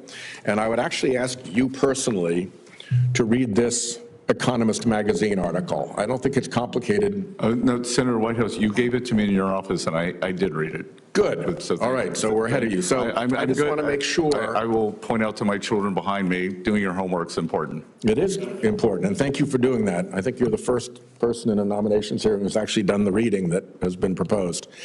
So I just think that all of us need to be alert to this problem. I think it's actually started. Ernest Hemingway famously said that bankruptcies happen gradually and then suddenly. I think we're in gradually on a climate change-driven insurance crisis that will cascade out into the whole economy. I gave my Environment Public Works colleagues a book this thick. I gave your team a similar book of all the many high-level, serious, peer-reviewed studies that have shown these economic risks. And I just don't think we're ready for it. And I think it's really important that we be ready for it. And I don't want anybody to say that they weren't warned about it. So there's my warning. Last question to you, and I'm going to be treading into an area where I don't know a thing because I just heard about this morning, and I've been the ranking member in the EPW NOMS hearing. So what I did read this morning is that the manner in which you have structured your partnership has enabled you to avoid the payment of nearly $1 million in Medicare taxes, and that the IRS has taken the position that the manner in which you structured your partnership to avoid those Medicare taxes does not actually support avoiding Medicare taxes. And it's probably more complicated of an issue than you and I are going to get through in the next 1 minute and 13 seconds. So we'll follow up with a question for the record. But I just think that when we're dealing with these massive issues of income inequality and threats to Medicare and all of the concerns that I think actually helped propel President Trump to the presidency,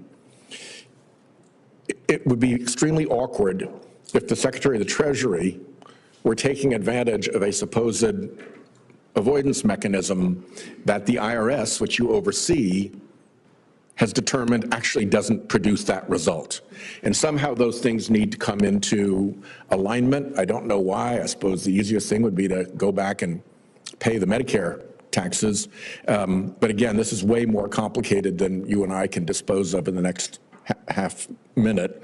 But I do think it's important. I think it's really important to send a message as an incoming Treasury Secretary that everything you do with respect to your personal taxes aligns with IRS guidance. Senator White, thank you for the question. So it is the firm's taxes, and we are up to date on all our taxes. This matter is not by us, but it is in continuing litigation. If confirmed, I have agreed to shutter my firm, and I have also informed the ranking member and the chairman that I will provision the amount that is lower than the amount that was stated in the press release that went out last night, and I will hold that until the final, till the case makes its way through the courts. So once that seems like an attentive response to the problem, and I'm glad you respect that this actually is a problem that needs to be attended to. So thank you. Thank you. And Senator Wyden has asked if he could add one final question. You get the last one, Senator Wyden. Thank you, Mr. Chairman. And I gather that after this, at some point, you and I will have some closers. I appreciate that, and I'm going to be very short on that as well. Mr. Bessent, I want to ask about the double standard with respect to tax enforcement in America. The working person, a firefighter or a nurse or somebody who works for a wage, pays taxes with every single paycheck, and the government gets that information. And to a great extent, the ultra-wealthy can have a very different system. They can bring in this whole battery of accountants and lawyers and the like and say, you know, make sure that I don't have a lot of income this year. And then they don't have the same reporting system. And what I have always felt is that ensuring that the government, the IRS, can do tax enforcement to prevent wealthy tax cheating is absolutely crucial to limiting this double standard with respect to enforcement, where you have all this information from people who are working for a wage, and you're trying to figure out what's actually going on with lots of wealthy people. Because to me, the scam is in what's legal. I want it understood that I'm talking about people using their accountants and lawyers and this battery of people. So my question to you is, do you believe that it makes sense for the Congress to give the IRS the resources to collect taxes from people who may be cheating? And we don't even know because it's so hard to run down all this information. Do you believe it's important for the Congress to fund the IRS for that kind of enforcement? Senator Wyden, I believe that collections are very important, and I believe that the IRS, and again, I haven't been confirmed. I have had no meetings. This is all external. I believe that a large amount of it can be solved by data processing, and we are on the verge of an AI revolution. And I would hope that the AI revolution, much as it has in medical technology, it's pattern recognition, and that my understanding now is that the agency runs on 12 different systems on COBOL, which is the programming language that when I went to Yale in 1980. So I am 100% in favor of that, of updating those systems. So you talked to me about this in the office, and I appreciated the comments. It's still resources. It's going to be computers, perhaps, not people. But I showed up in the United States Senate when only one person, Pat Leahy, knew how to use a computer. And so we've seen these dramatic developments, and I think you're right, AI is going to shape the debate, but it still leaves the question, we're going to need resources. And again, what you've seen, because we don't have the resources to go after the wealthy tax cheats, people who use the earned income tax credit or something, they're the ones, who get the audits and the like. And I want to see in this position somebody make a commitment to making sure we'll have the resources to go after the wealthy tax cheats who have this unique kind of system. And I would acknowledge your point that certainly it's going to be a challenge in the years ahead with respect to AI and other technologies, but we're still going to need resources. Are you going to support that? If confirmed, I will come back to you with a plan for upping collections. On wealthy tax cheats? Well, you seem to believe that the wealthy cheat more, but that I think across the entire income spectrum. So you were saying that the wealthy have this special cachet, and if there is some large mother lode there, then to figure out how to crack that, whether it's through AI or some other means, that I will commit to coming back to you. Well, let me tell you why it's so important. Former IRS Commissioner Rettig, who was President-elect Trump's last IRS commissioner, testified here that the IRS needed additional multi-year funding because it was, quote, outgunned when it came to auditing wealthy individuals and large corporations. So the view that I have stated today is not just one that I offer, but a former Trump appointee said specifically that the agency was outgunned with respect to resources. So you've indicated that you'll continue the discussion. It's an important one. Thank you, Mr. Chairman. Good. Well, thank you. And why don't you go ahead with any closing remarks you'd like to make right now, and then I will wrap it up. I'm going to spare everybody, and especially the nominee, a filibuster. It's been a long morning. And Mr. Bessent, we started off with your confirming that you're going to protect taxpayers' ability to file their taxes for free directly with the IRS. I think that's constructive, because I think when it works for a second straight year, we're going to begin to join the rest of the Western industrialized world in making sure that our people have a chance to have a system that works for them, that empowers them if they choose it.